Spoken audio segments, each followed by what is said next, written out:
ॐ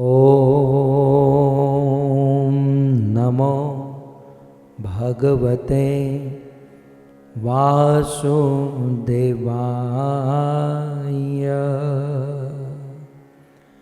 ॐ नमो भगवते वासुदेवाय।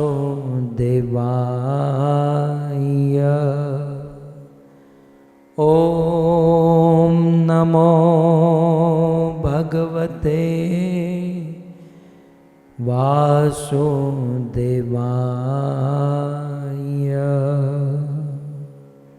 जय जय श्री राधा रमण, जय जय नवल किशोर, जय गोपी चित चोर प्रभो, जय जय माखन चोर, जय जय माखन चोर। श्री कृष्णचंद्र भगवान की, जगत गुरु श्रील प्रभुपाद की। उपस्थित भगवत कथा अनुरागी, पधारे हुए भक्त वृंद, इस सभा को परम सुशोभित करने वाले हमारे अंतर्राष्ट्रीय कृष्ण भावनामृत संघ इस्कॉन के वरिष्ठ भक्त गण, दूर दूर से देश विदेश से आधुनिक उपकरणों के माध्यम से, फेसबुक, यूट्यूब आदि के माध्यम से इस यात्रा में भाग लेने वाले समस्त यात्रीगण, आप सभी भक्तों का ब्रजमंडल परिक्रमा के 27वें दिन में पुनः एक बार हार्दिक स्वागत एवं आप सबके चरणों में हमारा प्रणाम। मानसरोवर में जब ये पहुँचे तब परम पूज्य राधा गोविंद गोस्वामी महाराज का दर्शन हुआ और उन्होंने जो आशीर्वाद दिया, इससे हम आज की कथा प्रारंभ करते हैं। हरे कृष्णा। तो अब हम भक्तों, जो मेरे पीछे ठीक मंदिर आप देख रहे हैं, यह राधा रानी का मंदिर है और हम इस स्थान पे खड़े, उस स्थान का नाम है मानसरोवर। ये बहुत ही सुंदर रमणीय स्थान है। वृंदावन से मात्र 8 किलोमीटर की दूरी पर यह स्थान है और यहाँ पे राधा रानी ने मान किया था और मान करने के बाद भगवान ने उन्हें मनाया था। तो यह लीला हम विशेष करके लाल गोविंद प्रभु जी के मुखारविंद से हम श्रवण करेंगे। और मेरे पीछे ठीक देख रहे हैं आप, ये है राधा रानी का मानसरोवर का मंदिर और हम अब आपको मानसरोवर का जो सरोवर है उसका भी दर्शन आपको कराएंगे। भक्तों, हम ये जो पीछे देख रहे हैं ये है मानसरोवर, जहाँ पे राधा रानी ने मान किया था और भगवान कृष्ण ने इस मान को, राधा जी को बहुत ही सुंदर प्रकार से मना लिया था और तब इस सरोवर का निर्माण हुआ है। विशेष करके जो कथा है हम हिज ग्रेस लाल गोविंद प्रभु जी के मुखारविंद से श्रवण करेंगे कुछ देरों में। हरे कृष्ण। हरे कृष्ण। तो गोविंद टीवी के माध्यम से हम इस व्रज 84 कोस की सभी मंदिरों के दर्शन हम करा रहे हैं। तो आज हमारा परम सौभाग्य था कि हिज हॉलीनेस राधा गोविंद गोस्वामी महाराज का हमें दर्शन हुआ, जो कि अभी ठीक थोड़ी देर पहले ही मानसरोवर में दर्शन करने के लिए आए थे।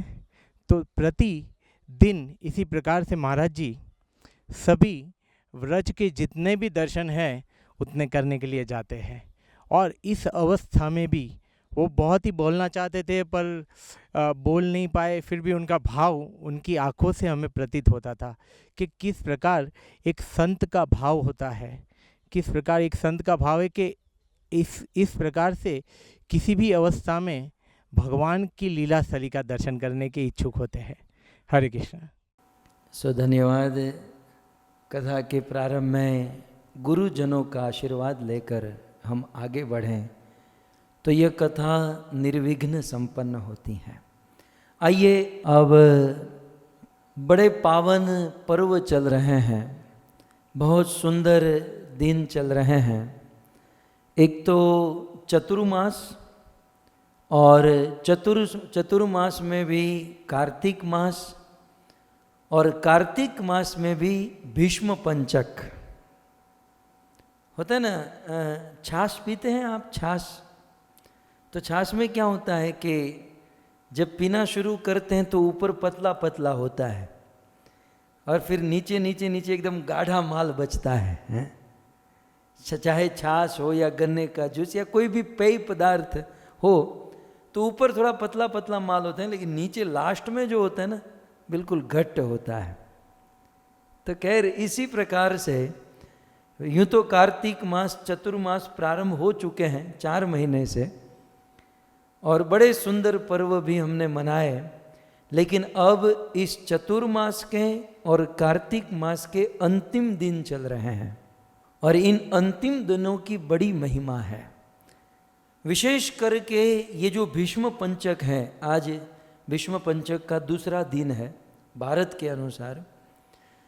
सो भीष्म पंचक 5 दिन का ऐसा पर्व है कि पूरे चतुर्मास में, पूरे 4 महीने में यदि कोई व्रत तप या जप नहीं किया, या फिर पूरे कार्तिक मास में यदि दीप दान करना चूक गए, यदि कार्तिक महीने का पालन करना चूक गए, व्रत तप जप आदि चूक गए, ये 5 दिन भीष्म पंचक के जो ये 5 दिन है, इन 5 दिनों में यदि हम व्रत करते हैं, तप करते हैं, और खास करके भगवान के भजन के जो कार्य करते हैं, तो 4 महीनों की जो अधूरे रह चुके हैं या कार्तिक मास में कुछ कमी रह चुकी है, तो इन 5 दिनों में ये कमी पूर्ण हो जाती है, संपन्न हो जाती हैं। यदि कोई व्यक्ति इस भीष्म पंचक का पालन करता है तो साल भर तक वो स्वस्थ रहता है। सो ये भीष्म पंचक पर्व चल रहा है। इस पर्व में पितामह भीष्म को अर्घ्य प्रदान करने की महिमा है। खास करके हम सब पितामह भीष्म क्योंकि ब्रह्मचारी थे, उन्होंने बहुत बड़ा सैक्रिफाइस किया समाज के लिए, तो भगवान श्री कृष्ण ने ऐलान किया कि इस भीष्म पंचक के 5 दिन यदि कोई पितामह भीष्म को अर्धांजलि देंगे तो वे शुद्ध भक्ति प्राप्त करेंगे। सो इस मंत्र के द्वारा, इस श्लोक के द्वारा पितामह भीष्म को हमें अर्धांजलि देनी चाहिए। सत्यव्रताय शोचये गांगेयाय महात्मने भीष्माये तद्ददाम्यर्घ्य भीष्माये तद्ददाम्यर्घ्य आजन्म ब्रह्मचारिणे आजन्म ब्रह्मचारिणे। सो सत्यव्रताय शुचये, पितामह भीष्म सत्यव्रताय, जिन्होंने सत्य व्रत लेकर रखा है, ऐसा व्रत जो कभी टूटे नहीं, कभी छूटे नहीं। भक्तों, जीवन में व्रत जो है ना, भीष्म की तरह होने चाहिए। पितामह भीष्म से यह कृपा प्राप्त करे। भीष्म पंचक चल रहा है कि हे पितामह, हम जो जीवन में व्रत ले रहे हैं, क्योंकि बिना व्रत के वैकुंठ नहीं मिलेगा, बिना व्रत के वंशीधर प्राप्त नहीं होगा। सो व्रत तो करना होगा, लेकिन सत्यव्रताय, व्रत के ऊपर अड़ग रहना हो तो भीष्म देव से प्रार्थना करे। क्या व्रत था उनका, मर गए, अपना प्राण त्याग दिए, लेकिन व्रत को नहीं छोड़े। सो सत्यव्रताय, अपने व्रत के ऊपर दृढ़ संकल्प। अब हमारा व्रत क्या है ना, हमारा व्रत, हम सुबह व्रत लेते हैं दोपहर को ढीले हो जाते हैं और शाम तक तो व्रत टूट जाता है। गुरु महाराज कहा करते थे कि सतयुग में लोग व्रत लेते थे तो वो व्रत पत्थर में लकीर होती थी। जैसे कोई पत्थर में लकीर खींचे, फिर उसे मिटाने का प्रयास करो तो वो मिटती नहीं थी। सो सतयुग, पहले के युगों के व्रत पत्थर में लकीर। और फिर जैसे जैसे जैसे युग बीतता गया तो अब क्या हो गया, युग बीतने पर, समय बीतने पर व्रत कैसे हो गए, पत्थर में लकीर मिट गए, अब हो गए माटी में लकीर, रेत में लकीर।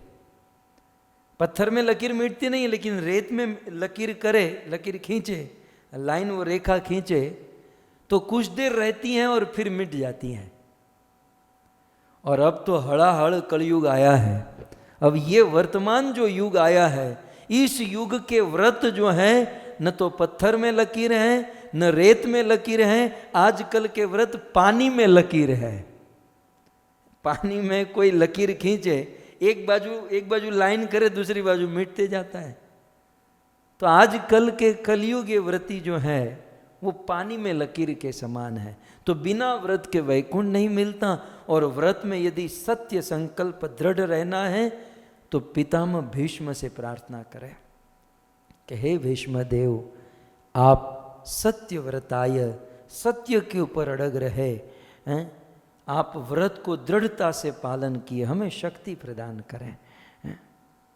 भक्तों, हम हमारे गुरुदेव को प्रण दे चुकते हैं, प्रण दे देते हैं कि हम 16 माला करेंगे, एकादशी व्रत करेंगे, हम मंगला आरती करेंगे, भजन करेंगे, झूठ नहीं बोल। जितने भी ब्राह्मण दीक्षा वाले हैं ना, सबको याद कराऊं, ब्राह्मण दीक्षा लेते समय, जनोई पहनाते समय गुरुदेव ने क्या सिखाया था कि झूठ नहीं बोलना चाहिए, क्रोध नहीं करना चाहिए। ये सारी शम दम तप शोच शांति ऊर्ज्व एवच ज्ञान विज्ञान आस्तिक्य ब्रह्म कर्म स्वभावजम, ये सारी बात हमने गुरुदेव को प्रण दिया है, हमने व्रत लिया है कि हम क्रोध नहीं करेंगे, झूठ नहीं बोलेंगे, हम हमारी इंद्रियों को कंट्रोल करेंगे। लेकिन वह सारे व्रत यदि हम जाग कर देखें तो सारे व्रत को हम तोड़ देते हैं। उस व्रत के ऊपर अड़ग रहना है तो सत्य व्रताय पितामह भीष्म को स्मरण करना चाहिए। सो सत्य व्रताय, और फिर शुचये, शुचि माने पवित्र। पितामह भीष्म बिल्कुल माँ गंगा के समान पवित्र। पितामह भीष्म दिखने में गौरवर्ण, उनकी दाढ़ी भी सफ़ेद, उनके वस्त्र भी सफ़ेद, सब कुछ। उस दिन मैं गा रहा था ना, उनकी आत्मा भी सफ़ेद, उनके विचार सफ़ेद, उनकी बुद्धि मन। तो शुचये पवित्र। सत्यव्रताय शुचये गांगेयाय महात्मने, और गंगा के पुत्र, माँ गंगा की कोख से जिसका जन्म हुआ सो गांगेयाय महात्मने और महात्मा। भीष्म ये ददाम्यर्ध्य, यह बोलकर अर्ध्य, हाथों में जल लेकर, भीष्म ये ददाम अर्ध्य, इस प्रकार से जल आजन्म ब्रह्मचारी ने हमें प्रदान करना चाहिए। सो पितामह भीष्म का ये पावन पर्व चल रहा है। और इस ऐसे पावन पर्व में महाभागवत पितामह भीष्म के, पितामह भीष्म ने अपने अंतिम क्षण में ब्रज को याद किया था। यूँ तो पितामह भीष्म को मुझे नहीं लगता है कि ज़्यादा ब्रज में जाने का अवसर मिला होगा। हस्तिनापुर के वहीवट से कुछ टाइम मिले तो बेचारे ब्रज में जाए। हस्तिनापुर के इतने लोग सिरदर्द कर बैठे थे। लेकिन पितामह भीष्म के जीवन में हम देखते हैं कि मृत्यु के समय पितामह भीष्म ने भगवान श्री कृष्ण सामने खड़े हैं, उत्तरीय वस्त्र पहने हुए, उत्तर दिशा में, उत्तरायण काल में पितामह भीष्म कृष्ण को जब स्तुति करते हैं तो स्तुति के दौरान ब्रज वृंदावन को याद करते हैं। पितामह भीष्म कहते हैं कि हे कृष्ण, कृष्ण मैं जानता हूँ, क्या जानता हूँ, ललित गति विला सवल गुहास प्रणय निरीक्षिण कल्पितो रुमाना कृतमनुकृतवत्य उन्मदान्दा प्रकृति मगन किल यस्य गोपवद्व।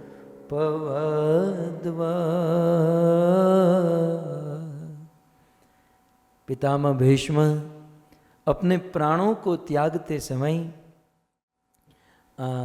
ब्रज को याद करते हैं और ब्रज की ब्रजांगनाओं को याद करते हैं कि हे कृष्ण, आप उस ब्रज में, सच कहूं कृष्ण, आप अभी जो यहाँ पर हैं ब्रज में आप ही थे, लेकिन ब्रज में और यहाँ पर हस्तिनापुर में जो कृष्ण खड़ा है उसमें मुझे कुछ अंतर लग रहा है। बोले क्या अंतर है? बोले ब्रज में जब आप चलते थे तो ललित गति विलासवल गुहास, ब्रज में जब आप चलते थे तो ऐसे झूलते हुए, जैसे मतवाला हाथी नाचते हुए झूलते हुए चले, वैसे ब्रज में झूलते हुए चलते थे। लेकिन जब से द्वारिकाधीश हो गए ना, तब से थोड़े से जेन्युइन हो गए हैं, बिल्कुल हाथ में वो पटका लेकर, फिर ऐसे राजा चलते ना थोड़े गंभीर मुख मुद्रा में। सो ललित गति, कृष्ण ब्रज, ब्रज ऐसा स्थान जहाँ पर आप पहुँचते हो तो उस ब्रज में जाकर, श्रीमती राधा रानी ने भी कह दिया ना, ऐसा वर्णन है कि इसी कुरुक्षेत्र की भूमि में जब लगभग 100 साल के बाद राधा और कृष्ण का पुनः एक बार मिलन हुआ, वहां द्वारिका में कृष्ण राधा के विरह में तड़प रहे हैं, यहां ब्रजवासी तड़प रहे हैं, और अचानक वह चंद्र ग्रहण, सूर्य ग्रहण लगा और सारे ब्रजवासी ब्रज से कुरुक्षेत्र में और यहां से द्वारिका से भगवान कृष्ण कुरुक्षेत्र में। और ब्रजवासियों को पता चला द्वारिकाधीश कृष्ण आए हैं। कृष्ण से समय लेकर नंद बाबा, यशोदा, ब्रजवासी सब मिले और फिर अंत में कृष्ण का एकांत में राधा रानी से मिलन हुआ। कृष्ण और राधे एकांत में कुरुक्षेत्र की भूमि में एक जगह पर एकांत में मिले और मिलने के बाद राधा अपनी सखी के पास आती है। श्रीमद् भागवत में शुकदेव ने यह कहा, महाप्रभु ने रथ यात्रा में इसे गाया। राधा कुरुक्षेत्र में कृष्ण से मिलने के बाद अपनी सखी से कहती है, सखी ये वही कृष्ण है, इसमें कोई डाउट नहीं है। सखी ये वही कृष्ण है, वही आंख, वही हाथ, वही कान, और मैं राधा, मैं भी वही राधा हूं। राधा भी वही है, कृष्ण भी वही है। और जो बातचीत करते थे ना कृष्ण, वो भी बातचीत आज भी उसी प्रकार से करते हैं। लेकिन सखी दिल से कहती हूं कि कृष्ण से मिलने में जो आनंद मुझे ब्रज में आता था, वो आज कुरुक्षेत्र में नहीं आ रहा है। ब्रज की ये महिमा है भक्तों। वही कृष्ण, अब इसमें कृष्ण बदल थोड़ी जाते हैं, वही तत्व सच्चिदानंद विग्रह, वही कृष्ण में वही राधा। और 100 साल के बाद प्रिया प्रियतम मिले तो कितना आनंद होना चाहिए। लेकिन राधा ने अपना अनुभव कहा कि सब कुछ वही है, लेकिन ब्रज में यमुना के तट पर वह कुंज निकुंज निभृत निकुंज में जो आनंद था, वह आनंद इस कुरुक्षेत्र में नहीं है। इसलिए जब तक कृष्ण ब्रज में नहीं आएंगे, तब तक हमें वह रस, वह आनंद प्राप्त नहीं होगा। सो श्री पितामह भीष्म ने मृत्यु के समय यह बात याद कराई कि ललित गति विलास सवल गुहास, कृष्ण ब्रज में आपकी चाल कैसी थी, क्या चाल तेरी मतवाली है।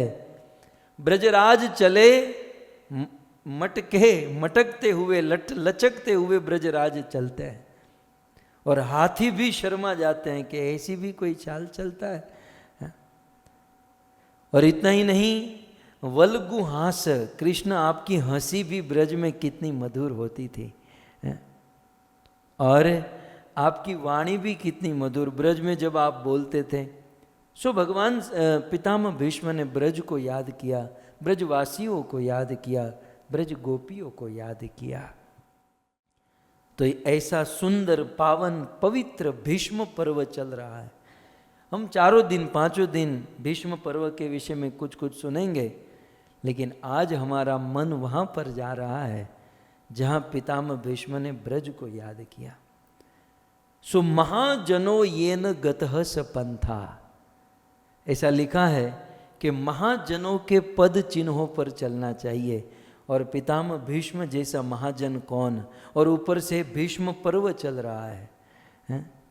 सो ऐसे पर्व में हम सब ब्रज मंडल परिक्रमा कर रहे हैं, और इस ब्रज मंडल 84 कोस परिक्रमा में आज 27वां दिन है। 26वें दिन हम सब लोहवन से दाऊजी पहुँचे थे। दाऊजी एक ऐसा गांव है, ये गांव का नाम है दाऊजी, और दाऊजी जो है ना, ये बड़े भाई को दाऊजी कहते हैं, जो यंगर ब्रदर होता है ना, वैसे दाऊजी कहते, बड़े भाई को सॉरी दाऊजी कहते हैं। और इस गांव का दूसरा भी एक नाम है, वो है बलदेव। यस, तो हमारे ब्रज में दाऊजी शहर को, दाऊजी गांव को बलदेव कहते हैं, और कुछ लोग दाऊजी भी कहते हैं। तो हमने लोहवन से दाऊजी की यात्रा की। आइए थोड़ा सा स्मरण करते हुए हम आगे बढ़ें। उस दिन गौर किशोरदास बाबा जी महाराज का तिरोभाव दिन था, जो हम चूक गए, लेकिन चूके कहाँ, बैठे ही हैं, स्मरण कर लेते हैं। सो गौर किशोरदास बाबा जी महाराज का तिरोभाव दिन था। गौर किशोरदास बाबा जी महाराज हमारे प्रभुपाद के गुरु भक्ति सिद्धांत सरस्वती और उनके गुरु गौर किशोरदास बाबा जी। मैं इसलिए आपको कह रहा हूँ क्योंकि गौर किशोरदास बाबा जी महाराज का हमारे संप्रदाय में बहुत बड़ा स्थान है। ऐसा कहा गया है कि गौर किशोरदास बाबा जी महाराज भागवत के मर्मज्ञ थे। यद्यपि स्कूल में एक दिन भी नहीं गए थे, लेकिन भागवत के पूर्ण मर्मज्ञ थे। और गौर किशोरदास बाबा जी महाराज संसार से इतने विरक्त थे, वे प्रतिदिन हरिनाम जप करते थे, और कभी कभी हरिनाम जप करते हुए संसार का डिस्टर्बेंस होता था। तो गौर किशोरदास बाबा जी महाराज के विषय में वर्णन है कि ये टॉयलेट में जाकर हरिनाम जप करते थे, कि बोले दुनिया में तो यहाँ तो सब परेशानी है, लोग ये चिल्ला रहे हैं, वो कर रहा है, सो बाथरूम में जाकर वे हरिनाम जप, लेकिन वो हरिनाम जप नहीं छोड़ते थे। इतिहास में ऐसा लिखा है कि आज हम और आप, चाहे भारत वाले, अमेरिका वाले, कनाडा वाले, ऑस्ट्रेलिया वाले, कि फिर ब्रिटिश वाले, ब्रिटेन वाले, जो भी आज हरिनाम हम लोग जप कर रहे हैं ना, बात समझ लीजिएगा, आज हम लोग हरिनाम जप जो निर्विघ्न रूप से कर रहे हैं, ये एक और मात्र एक गौर किशोरदास बाबा जी महाराज की कृपा है। गौर किशोरदास बाबा जी महाराज ने भगवान से तीव्रता से प्रार्थना की कि हे ईश्वर, हे प्रभु, आने वाले दिनों में, आने वाले इतिहास में लोग हरिनाम जप करें, और लोगों के जीवन में हरिनाम जप करते हुए जो भी विघ्न आए, वो दंड, वो पाप, वो सजा मैं भुगतना चाहता हूँ, लेकिन दुनिया के लोग हरिनाम जप कर सके। गौर किशोरदास बाबा जी महाराज की तीव्र प्रार्थना से, इनकी तीव्र भक्ति से, इनकी नाम निष्ठा से आज हम और आप कुछ हद तक हरिनाम जाप कर रहे हैं। और ऐसे संप्रदाय में रहकर भजन करना ये बहुत बड़ा सौभाग्य है भक्तों। नहीं तो ये भजन भक्ति, हाँ, दिखावे की तो सब जगह होती है और हो सकती है, लेकिन प्योरिटी से, अंतरात्मा से शुद्ध भक्ति जो है ना, वो तो ब्रह्म मध्व गौड़ीय धारा में ही दिखाई देती है। क्योंकि ऐसे ऐसे संत, ऐसे ऐसे आचार्य हमारे इस संप्रदाय में हुआ है। सो ऐसे गोरकिशोरदास बाबा जी महाराज का तिरुभाव दिन था। और कल आपने श्रवण किया होगा, कल जब लोहवन से निकले तो लोहवन से निकलकर आगे बढ़े, अनेकों गांव हैं रास्ते में, तो ये अनेकों गांव रास्ते में पड़ते हैं। और फिर एक गांव पड़ता है बंदी आनंदी गांव, आप देख सकते हैं, यह है बंदी आनंदी ग्राम। और उसकी दूसरी ओर आप देखेंगे तो बंदी आनंदी मंदिर है। ये बंदी आनंदी गांव और ये बंदी आनंदी मंदिर क्या है भक्तों? ये बंदी और आनंदी ये दो देवी है। बंदी और आनंदी दो देवी है, और ये दोनों देवी जो है योग माया का स्वरूप है। योग माया आप जान, दो माया है ना, एक महामाया और एक योग माया। तो महामाया तो हम सब जानते ही, हमारे साथ ही हैं, संसार में आसक्ति, संसार की वस्तु में आसक्ति, ये जो भी है वो महामाया है। ये जगत, ये संसार, ये सत्व रजस तमस, ये तीनों गुण जिनके हैं वो महामाया है। जो महामाया भौतिक जगत में रहती हैं, भौतिक जगत का निर्माण करती हैं। लेकिन भगवान की एक अंतरंगा शक्ति है जिसे कहते हैं योग माया। ये भगवान की शक्ति है। और ये योग माया क्या करती है? ये महामाया हमें भगवान से दूर करती है, दुख देती है। योग माया हमें भगवान के निकट लेकर योग कराती है। सो योग माया भगवान से योग कराने वाली शक्ति है। और ये योग माया भगवान की लीला में भगवान को सहायता करती है। तो योग माया ने स्पेशली ये जो मंदिर का निर्माण हुआ, ये कृष्ण जन्म के समय योग माया ने भगवान कृष्ण को जो सहायता की, जो हेल्प की, उसकी स्मृति में वज्रनाभ जी ने ये मंदिर बनवाया था। यूं तो कृष्ण का जन्म मथुरा में हुआ और मथुरा से गोकुल में गए। सो वज्रनाभ जी ने ये मंदिर, ये बंदी आनंदी की स्थापना, ये दोनों विग्रह की स्थापना गोकुल में की थी। लेकिन कालांतर में समय जाते हुए गोकुल से ये दोनों विग्रह यहाँ पर लाए गए। कहाँ? लोहवन और दाऊजी, ये दोनों के बीच का स्थान है। लोहवन से निकलकर दाऊजी आप पहुँचोगे बलदेव शहर में, तो वहाँ पर ये बंदी आनंदी मंदिर है। पहले ये महावन में था, गोकुल में, लेकिन वहाँ से यहाँ मुँह, तो वज्रनाभ जी के द्वारा, कृष्ण के प्रपोत्र के द्वारा स्थापित ये विग्रह है, इसलिए हम इसको ठुकरा नहीं सकते। सो बंदी आनंदी मंदिर। अब योग माया के दो पार्ट हैं। अब बंदी और आनंदी। बंदी ने क्या किया, आनंदी ने क्या किया? जब भगवान श्री कृष्ण का जन्म हुआ, थोड़ा सा आप याद कीजिए, तो कृष्ण के जन्म के समय देवकी और वसुदेव बड़े चिंतित हो गए कि भाई इतने सुंदर बालक का जन्म हुआ है और कंस ने हमारे 6 बालकों को मार दिया। कंस यदि इसे भी मार देगा तो हम परेशान हो जाएंगे, क्या करे क्या करे, सोच रहे थे। तब तक भगवान श्री कृष्ण को वाचा आई थी ही, वे अपने माता पिता को उपदेश देने लगे कि माताजी पिताजी आप चिंता मत कीजिए, मैं कोई साधारण बालक नहीं, ईश्वर हूँ। पूर्व जन्म में आप पृश्नि और सूतपा थे, उनके पूर्व जन्म में कश्यप और अदिति थे, उनके पूर्व जन्म में मनु और शत्रुपा थे। 3 जन्म के विषय में भगवान श्री कृष्ण ने बताया और कहा कि फिर भी आपको डर लगता है, भय लग रहा है, तो मुझे नंद बाबा के वहाँ छोड़ दो, मैं वहाँ रहूँगा, दूध दही माखन खाऊंगा, बड़ा होऊंगा, थोड़ा बलवान बनूंगा, फिर यहाँ आकर कंस को मारकर आपको कारागार से मुक्त करा दूंगा। ये बात वसुदेव को बहुत अच्छी लगी। हालांकि इस पर ज़्यादा चर्चा होती नहीं है कि वसुदेव ने निर्णय ले लिया कि अब मुझे कृष्ण को मथुरा से गोकुल लेकर जाना है, ठीक है। लेकिन वसुदेव के हाथों में जंजीर लगी हुई थी, बहुत बड़ी बेड़ियाँ थी और बिल्कुल बहुत लोहे की मोटी मोटी हाथ और पाँव में, हमारे देश में टाड़ा में जिसको डाल देते ना, जो बहुत खूंखार अपराधी होते हैं, उसके गले में जंजीर, हाथ में जंजीर, पाँव में जंजीर, बिल्कुल काला पानी जिसको दे देते हैं वैसी सजा कंस ने वसुदेव को दी थी। अब कृष्ण को हाथ में तो ले लिया, लेकिन कृष्ण को अब लेकर कैसे जाए गोकुल? तब योग माया ने बंदी देवी का रूप धारण किया। अब देखो ये बंदी आनंदी मंदिर, योग माया बंदी देवी का रूप धारण करके वहां पर आई और आकर उन्होंने वसुदेव जी की बेड़ियों को खोल दिया।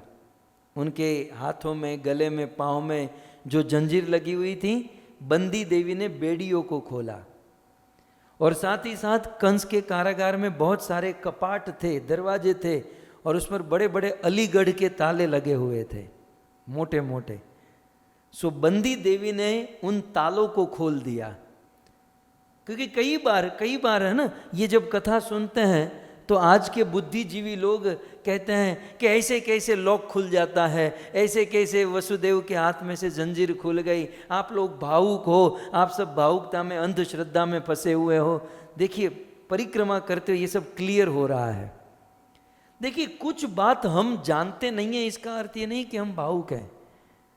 ये सारी चीजें हैं, लेकिन इन्फॉर्मेशन नहीं है, दर्शन नहीं है, कोई पढ़ाई लिखाई नहीं है, कोई ठीक से सुनाने वाला नहीं है, इसलिए इसके कारण ये सब एरर, जो हम उसे एरर कहते हैं ना, सब एरर रह जाता है।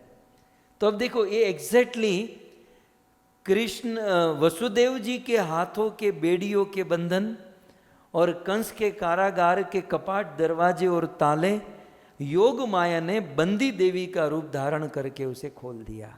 अब और दो चीज थी कि वहां पर पहरेदार भी थे, पहरा लगाकर जो सिपाही सैनिक खड़े थे।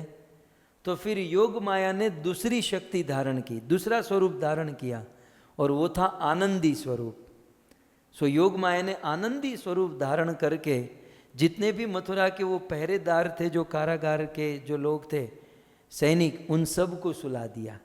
इवन आनंदी देवी ने मथुरा के सभी लोगों को सुला दिया। नहीं तो इतनी बड़ी मथुरा, वसुदेव जी रात को निकले होंगे, कोई तो उनको देखा होगा, लेकिन वसुदेव जी को कोई नहीं देखा, क्योंकि योग माया ने आनंदी रूप धारण करके सभी लोगों को सुला दिया था। तो ये है आनंदी। और आनंदी रूप धारण करने का और दूसरा कार्य, ये तुरंत वसुदेव जी पहुंचे, उनके पहले गोकुल पहुंच गई, और गोकुल में रहने वाले सभी जीवों को भी आनंदी देवी ने सुला दिया। नहीं तो यशोदा मैया को बच्चे की, संतान की प्राप्ति हो और माँ को ही पता न चले, तो ये कार्य आनंदी देवी का है। सो अब आपको क्लियर मोटा मोटी हो गया कि भगवान श्री कृष्ण के लीला में योग माया सहायता करती है। और आप कहोगे कि भाई ये दो दो स्वरूप लेने की ज़रूरत क्यों पड़ी? भक्तों, वो जो सिचुएशन जो थी ना, वो इतनी फास्ट थी, इतनी तेज गति से थी। योग माया ने सोचा अकेले काम नहीं कर पाऊंगी, तो योग माया ने 1 2 3 स्वरूप धारण किया। भाई तू ये कर, तू ये कर, मैं ये करती हूँ, मैं ताला खोलती हूँ, मैं बेड़िया खोलती हूँ, तू सबको सुला दे, तू ये कर दे। इसलिए योग माया ने बंदी और आनंदी का रूप धारण कर लिया। सो बंदी देवी, आनंदी देवी जो योग माया का स्वरूप है। और इस मंदिर के पीछे एक बहुत सुंदर आनंदी कुंड भी है। तो ये दर्शन करने के बाद हम सब आगे बढ़ें बलदेव की ओर, अर्थात हम सब आगे बढ़ें दाऊ जी की ओर। दाऊ जी बहुत सुंदर, आज तो ये सिटी बन चुका है, शहर बन चुका है, बहुत सुंदर शहर है दाऊ जी। दाऊ जी गांव में जैसे ही हम प्रवेश करते हैं तो बहुत सुंदर दुकानें होती हैं, और वहाँ पर मिष्ठान ये वो बहुत सुंदर बिकता है। तो आइए शक्कर लेते हुए बिल्कुल हम ऐसे ही प्रवेश करेंगे दाऊ जी में। यहाँ पर मिश्री का, दाऊ जी को मिश्री का भोग लगाया जाता है। सो यहाँ से आधा किलो 1 किलो मिश्री ले लीजिए और फिर अंदर जाके भोग चढ़ाना है। ये बहुत सुंदर है, ये दाऊ जी स्थान है। वज्रनाभ जी ने 4 विग्रह स्थापित किए मूल रूप से ब्रज में। भगवान श्री कृष्ण के प्रपौत्र वज्रनाभ जी ने 4 विग्रह स्थापित किए। एक थे श्री केशव देव, दूसरे हरिदेव, तीसरे गोविंद देव और चौथे बलदेव। अब सौभाग्य की बात यह है कि हम जिस स्थान पर आए हैं, इस स्थान पर वज्रनाभ जी के द्वारा स्थापित स्वयं विग्रह यहाँ पर उपस्थित है। अन्य जो 3 विग्रह ना, केशव देव, हरिदेव, गोविंद देव, वो ब्रज में नहीं है, वो तो जयपुर चले गए, वो तो यवनों के भय से। लेकिन ये बलदेव जी का विग्रह जो है वो यहीं पर रह गया। और यहीं पर रह गया इसका कारण यही था कि जिन दिनों ये अत्याचार होने लगे थे ब्रज में, उन दिनों बलराम जी के इस सुंदर विग्रह को इस मंदिर के पीछे क्षीर सागर कुंड है, उस क्षीर सागर कुंड में छुपा दिया गया। तो बलदेव जी यहाँ पर क्षीर सागर कुंड में छुपाए गए। अब क्या होता था, एक समय यहाँ पर एक बहुत बड़े धनी व्यक्ति रहते थे जिसका नाम था गोकुलनाथ। उनके पास बहुत सारी गैया थी और वे गैया यहाँ पर जाकर आती और अपने आप वो दूध यहाँ छूट जाता। एक दिन स्वयं भगवान इनके स्वप्न में आए और कहा कि अब मैं सुरक्षित हूँ, मुझे क्षीर सागर कुंड से बाहर निकालो और मेरी स्थापना करो। तो श्रीपाद वल्लभाचार्य के संप्रदाय से गोकुलनाथ गोस्वामी के द्वारा आज बलराम जी यहाँ पर प्रस्थापित हुए हैं। बलराम जी का विग्रह ब्रज में यहाँ पर बहुत भव्य, बहुत बड़ा विग्रह बलराम जी का है, आप देख सकते हैं। स्वयं वज्रनाभ जी के द्वारा प्रस्थापित बलराम जी का ये विशाल विग्रह इस दाऊ जी में स्थापित है। अब और एक आश्चर्य की बात यह है कि अक्सर हम देखते हैं सीता राम साथ में होते हैं, राधा श्याम साथ में होते हैं, लेकिन दाऊ जी का विवाह रेवती देवी के साथ हुआ, परंतु यहाँ पर दाऊ जी महाराज की पत्नी रेवती देवी बलराम जी के साथ नहीं खड़ी है। इस मंदिर में आप फ्रंट डोर से देखोगे केवल बलराम जी का दर्शन होगा। रेवती देवी मंदिर में हैं लेकिन दाऊ जी के सामने खड़ी हैं। तो आपको मंदिर के एक साइड जाना होगा और साइड के द्वार से बलराम जी की पत्नी रेवती देवी का दर्शन करना होगा। इसके 2 कारण हैं। कारण एक, रेवती देवी की इतनी मर्यादा कि मैं ससुराल में आई हूँ, यहाँ हमसे बहुत बड़े लोग हैं, मेरे ससुर इत्यादि, तो इनके सामने मैं मेरे पति के साथ नहीं खड़ी रहूँगी, एक। और दूसरा, रेवती देवी एक पल भी बलराम जी के मुख को, चेहरे को देखे बिना रह नहीं सकती हैं। तो बाजू में खड़ी रहेगी तो अपने पति को कैसे देख सकती हैं। इसलिए रेवती देवी पर्दे के पीछे रहकर, मतलब सामने रहकर बलराम जी को देखती हैं। तो इस 2 कारण से बलराम जी के साथ रेवती मैया नहीं है, रेवती मैया उनके सामने है। तो मंदिर के बाजू में जाकर आप रेवती मैया का दर्शन कर सकते हैं। बलराम जी के विषय में आइए, हम दाऊ जी में आए हैं तो बलराम जी के विषय में हम थोड़ा सा श्रवण करें। बलराम जी की पत्नी रेवती देवी का पूर्व जन्म, ऐसा वर्णन है कि चाक्षुष मनवंतर में वे मनु महाराज की पुत्री ज्योतिषमती के रूप में इनका जन्म हुआ था। और ज्योतिषमती की इच्छा हुई कि मैं सर्वशक्तिमान, सर्वाधिक शक्तिमान, बलवान के साथ मैं विवाह करूंगी। और इस इच्छा को जानकर पिता मनु इंद्र के पास गए, वायु देवता के पास गए, पर्वत देवता के पास गए, अंततः भूमि देवी के पास गए। तब जाकर उन्होंने निवेदन किया कि तीनों लोकों में बलवान तो एक ही व्यक्ति है, जो मुझ पृथ्वी को ही नहीं, पृथ्वी समेत पूरे ब्रह्मांड को, और पूरे ब्रह्मांड को ही नहीं, ऐसे करोड़ों करोड़ों ब्रह्मांड को अपने मस्तक पर लेकर खड़ा है, और वो है संकर्षण।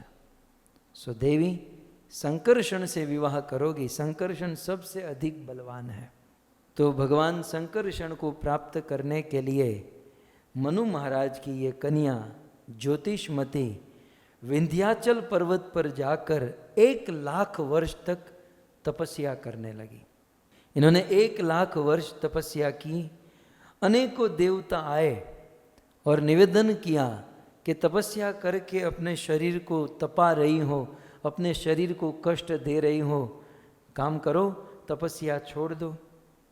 तब और एक काम करो, अपना तपस्या छोड़कर, हम देवता कम बलवान हैं। देवराज इंद्र ने कहा मैं कम बलवान, मेरे पास वज्र है, तुम मेरे साथ शादी कर लो। जब देवताओं ने कहा कि हमारे साथ शादी कर लो, तब इस ज्योतिषमती ने सीधा मना कर दिया। तब देवताओं ने श्राप दिया कि हमारे प्रस्ताव को ठुकरा रही हो, इसलिए हम श्राप देते हैं कि तुम्हें कोई संतान नहीं होगी। ज्योतिषमती ने कहा कि कोई बात नहीं, मुझे संतान न हो तो कोई बात नहीं, लेकिन विवाह करूंगा तो बलवान के साथ। सो इस प्रकार से विंध्याचल पर्वत पर तपस्या की और उस समय ब्रह्मा जी आए और ब्रह्मा जी ने वरदान देते हुए कहा कि हे देवी, 27 दिव्य चतुर्युग बीतने के बाद, 27 दिव्य चतुर्युग बीतने के बाद तुम्हें संसार के सभी लोगों से बलवान व्यक्ति के साथ तुम्हारा विवाह होगा, मैं वरदान देता हूँ। तब ज्योतिषमती ने कहा कि 27 चतुर्युग तो बहुत दूर हो जाएगा, इतना दूर इतने समय के बाद विवाह करना, मुझे मेरे पर कुछ अधिक और कृपा कीजिए। तब ब्रह्मा जी ने कहा कोई बात नहीं, 27 चतुर्युग तो बीतने ही होंगे, क्योंकि कृष्ण बलराम तो तब ही आने वाले हैं, लेकिन मेरी कृपा से 27 चतुर्युग जो हैं वो 27 मिनटों में बीत जाएंगे, तुम चिंता मत करो। और फिर आगे की कथा तो आप जानते ही हैं कि इनका जन्म राजा रेवत के वहाँ रेवती के रूप में हुआ। सो राजा रेवत की ये बहुत सुंदर कन्या रेवती, इतनी सुंदर कन्या थी कि इनके लायक कोई वर नहीं था। तब राजा रेवत अपनी बेटी रेवती को लेकर ब्रह्मलोक में गए और ब्रह्मलोक में कुछ समय बीता तो नीचे 27 चतुर्युग बीत गए और द्वापर युग और द्वापर का अंत आ गया। और फिर ब्रह्मा विधाता ने कहा कि बलराम जी द्वारिका में हैं और द्वारिका में जाकर अपनी बेटी का विवाह करा दो। सो इस प्रकार राजा रेवत आए और रेवती और बलराम जी का विवाह कराया। तो बहुत सुंदर यहाँ पर रेवती और बलराम जी का विवाह। गर्ग संहिता में बलराम जी के विषय में बहुत सुंदर कहा गया। बलराम जी के कुछ गुण बताए गए हैं। गर्ग संहिता में बलराम को अस्वतंत्र कहते हैं। कृष्ण स्वतंत्र है, लेकिन बलराम को स्वतंत्र नहीं कहा गया। गर्ग संहिता कहती है कि बलराम अस्वतंत्र है। क्यों?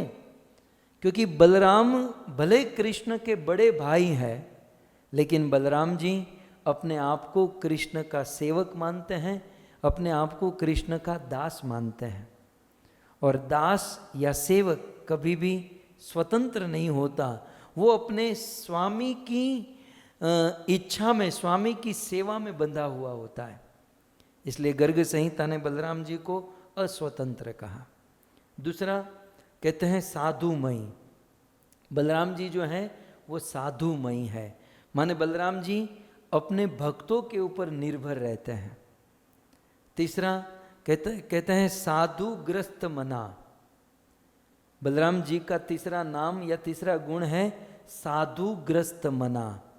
बलराम जी का मन साधुओं के द्वारा ग्रस्त कर लिया गया, अर्थात बलराम जी अपने मन में निरंतर साधुओं के बारे में सोचते रहते हैं। संसार में जितने भी साधु स्वभाव वाले या डिवोटी जो भक्त हैं, हम भक्तों के बारे में बलराम जी सोचते हैं। इसलिए भक्ति में बल चाहिए, साधना में बल चाहिए, हमें बलराम जी की सेवा भक्ति करनी चाहिए। फिर कहते हैं बलराम जी का और एक गुण है साधु प्रिय। बलराम जी साधुओं के प्रिय हैं। साधु दान। बलराम जी जो भक्त हैं, जो साधु स्वभाव के हैं, उस साधु स्वभाव के प्रति दानशील, दान देने वाले हैं। और साधुचारी, च साधु वासी ही, ये साधु के साथ उठते बैठते हैं। इस प्रकार से बलराम जी के अनेकों गुण हमारे शास्त्र में बताए गए हैं। बलराम जी के पास आए हैं तो आइए बलराम जी को हम प्रणाम करें, बलराम जी के प्रणाम मंत्र के साथ। नमस्ते तू हल ग्राम, नमस्ते मुशलायुध, नमस्ते रेवती कांत, नमस्ते भक्तवत्सल, नमस्ते भक्तवत्सल। नमस्ते तू हल ग्राम, हे हल धारण करने वाले, मैं आपको नमस्कार करता हूँ। और नमस्ते मुशलायुध, हे मुशल। अब बलराम जी कुछ अलग ही टाइप के हैं। बलराम जी के दो आयुध हैं, एक हाथ में हल और दूसरे हाथ में मुशल। मुशल जानते ना, वो मसाला पीसने के लिए बहुत बड़ा पत्थर होता है, वो पत्थर ही बलराम जी का आयुध है। सो नमस्ते तु अलग्राम, नमस्ते मुशलायुध, नमस्ते रेवती कांत, रेवती के पति, रेवती मैया के प्रिय, ऐसे बलराम जी को नमस्कार करता हूँ। और नमस्ते भक्त वत्सल, जो भक्तों के प्रति वत्सल है, जैसे गाय बछड़े से प्रेम करती है वैसे बलराम जी अपने भक्तों से प्रेम करते हैं। तो ऐसे बलराम जी के विषय में कहा गया। बलराम नाम ही इनका गुण है। उपनिषद में ऐसा कहा गया, ध्यान से सुनिएगा, नायम आत्मा बलहीनेन लभ्य। परमात्मा जो है ना वो बलहीन अर्थात बलहीन लोगों को प्राप्त नहीं होता। नायम आत्मा बलहीनेन लभ्य, बलहीने न लभ्य। जो बलहीन है अर्थात जिनके पास बल नहीं है उसे न परमात्मा मिलेंगे न भगवान मिलेंगे। भगवान को प्राप्त करने के लिए बल चाहिए, नहीं 16 माला करने के लिए कितना बल चाहिए आप सोचिए। आप 50-100 किलो की बोरी एक बार उठा लोगे, लेकिन माला को उठाने में कितना बल चाहिए, कितना मनोबल चाहिए। सो नायम आत्मा बलहीनेन लभ्य, बिना बल के भगवान नहीं मिलेंगे। और भजन में, भक्ति में, साधना में बल देने वाला केवल एक ही है और वो है बलराम। इनका और एक नाम है संकर्षण। संकर्षण माने जोड़ने वाला। कर्षति, सम्यक रूपेण कर्षण, अच्छे से जोड़ने वाला। बलराम जी का कार्य है संसार में भूले भटके लोगों को भगवान से जोड़ना। भगवान श्री कृष्ण ने बलराम को द्वारिका से ब्रज में भेजा, क्यों? गोपियों को सांत्वना देने के लिए। सो बलराम जी ब्रज में आए और कृष्ण के विरह में जो ब्रजवासी तड़प रहे थे उनको बलराम जी ने कृष्ण की कथा सुनाई और वह जो विरह था वो कम कराया। इस दुनिया में जितने भी गुरु हैं वह सारे गुरु बलराम के प्रतीक हैं। संसार के सभी गुरु बलराम जी के प्रतीक है। सो बलराम जी ने जो किया वही कार्य आज के गुरु करते हैं। क्या किया बलराम जी ने? कृष्ण के विरह में कृष्ण के भक्त व्रजवासियों को कृष्ण का ज्ञान दिया, कृष्ण की कथा सुनाई।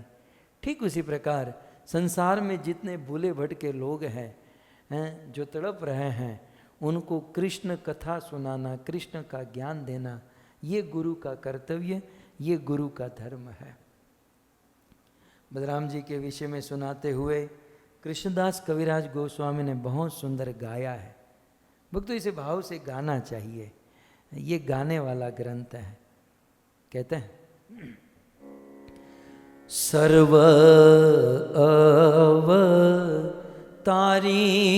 कृष्ण स्वयं भगवान,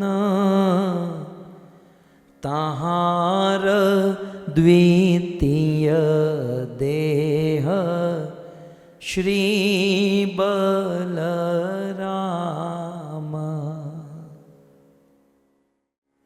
एक स्वरूप दुई भिन्न मात्र काय, आध काय व्यूह कृष्ण लीलार सहाय। कविराज गोस्वामी कहते हैं सर्व अवतारी कृष्ण स्वयं भगवान है। देखिए बलराम जी के विषय में, हम दाऊ जी बलराम के मंदिर में आए हैं, ब्रज में बड़ा प्रसिद्ध स्थान। तो उस बलराम के विषय में कहते हैं सर्व अवतारी। कृष्ण कौन है? सर्व अवतारी, सर्वोपरि जो कृष्ण है वो स्वयं भगवान है। लेकिन उस स्वयं भगवान श्री कृष्ण के दूसरे देह, अर्थात कई बार हम किसी ऑफिस में या कहीं जाते हैं ना, तो कहते हैं आपके ऑफिस का बॉस कहाँ है? वो बोले वो नहीं है। तो नेक्स्ट टू आपका बॉस कौन है? मतलब बॉस के बाद और नेक्स्ट। तो अखिल ब्रह्मांड नायक भगवान श्री कृष्ण के बाद नेक्स्ट कौन? तो यहां पर कहते हैं कि कृष्ण तो स्वयं भगवान है, लेकिन ताहार द्वितीय देह श्री बलराम। नेक्स्ट टू कृष्ण जो है वो एक और मात्र एक बलराम जी है।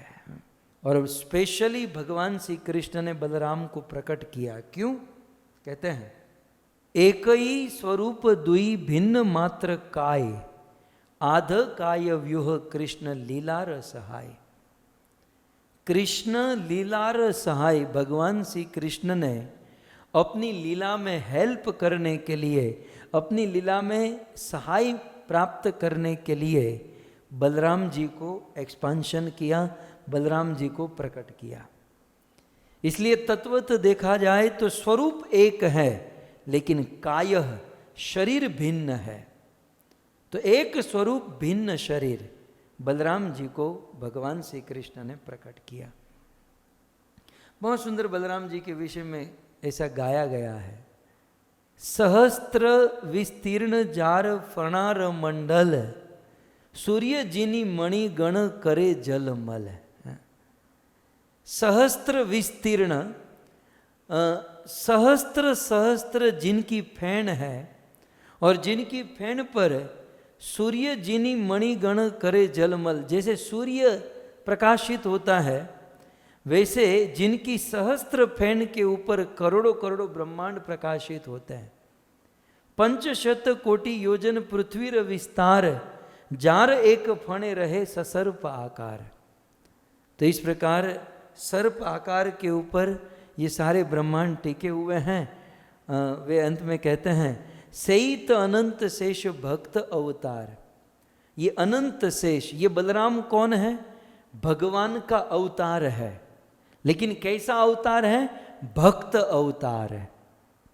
तो सहित अनंत शेष भक्त अवतार, ईश्वरेर सेवा करे बिना नाही जाने आर।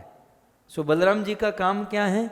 ईश्वर की सेवा करना, और कुछ नहीं जानते हैं। अपने दिलो दिमाग में यही है कि मैं कृष्ण की सेवा कैसे करूं, मैं कृष्ण को प्रसन्न कैसे करूं। ये बलराम जी का काम। और वे क्या करते हैं? सहस्त्र वदने करे कृष्ण गुणगान। अपने सहस्त्र मुखों से बलराम जी कृष्ण के गुणगान करते हैं, और निरवधि गुणगान अंत नहीं पान। और निरंतर गुणगान करते हैं जिसका कोई अंत, आज तक इसका अंत नहीं कर सके। किसी ने पूछा इनका नाम शेष कैसे हुआ, इनको शेष क्यों कहते हैं? तो कहते हैं शनकादि भागवत सुने यार मुखे। ये सनकादिक जो है ना, सनक सनातन सनंदन ब्रह्मा जी के 4 पुत्र, ये बलराम जी से अनंत शेष के मुख से भागवत सुनते हैं। तो सनकादि भागवत सुनने यार मुखे, भगवान नेर गुण कहे भासे प्रेम सुखे। और अनंत शेष बलराम जी बड़े भाव से, प्रेम से, कभी कभी तो आंखों में से आंसू गदगद होकर ये भागवत सुनाते हैं। और बलराम जी क्या करते हैं? छत्र, पादुका, शैया, उपधान वसन, आराम आवास, यज्ञ सूत्र, सिंहासन। और बलराम जी अनेकों रूपों में सेवा करते हैं। छाते के रूप में। भगवान कृष्ण के मस्तक पर जो छतरी होती है ना, जो छाता, वो बलराम का ही एक्सपांशन स्वरूप है, वो बलराम ही छाता बन जाते हैं। कृष्ण का जब जन्म हुआ, जब वर्षा होने लगी तो बलराम ही तो आए थे छाता बनकर।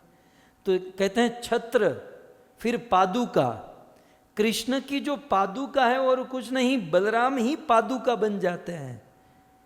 बलराम ही पादुका बनकर कृष्ण के चरणों में आ जाते हैं। बलराम ही छाता बनकर कृष्ण के मस्तक पर आ जाते हैं। बलराम ही शैया बनकर कृष्ण को सोने के लिए कंफर्टेबल आसन कर देते हैं। उपधान, वसन, वस्त्र, बलराम ही वस्त्र बन जाते हैं। तो इस प्रकार यज्ञ, सूत्र, सिंहासन, ये सब बलराम का अवतार है। और अंत में एत मूर्ति भेद करी कृष्ण सेवा करे, इस प्रकार से मूर्ति भेद अलग अलग रूप से कृष्ण की सेवा करते हैं। कृष्णेर शेषता पाया शेष नाम धरे, कृष्ण की शेषता पाकर, अर्थात कृष्ण का ही स्वरूप है, कृष्ण के ही ये शेष है, इसलिए इनका नाम शेष है। और एक बहुत प्यारी बात यहाँ कहते हैं कि ये बलराम पूर्व लीला में त्रेता युग में लक्ष्मण थे। बलराम जी त्रेता युग में लक्ष्मण थे, राम के छोटे भाई, लेकिन द्वापर में कृष्ण के बड़े भाई बनकर आए। तो चैतन्य चरितामृत में इस तत्वों को कहा गया कि रामेर चरित्र सब दुखेर कारण, स्वतंत्र लीलार दुख सहेन लक्ष्मण। राम का चरित्र जो था त्रेता युग में दुख का कारण था, और स्वतंत्र लीलार दुख सहेन लक्ष्मण।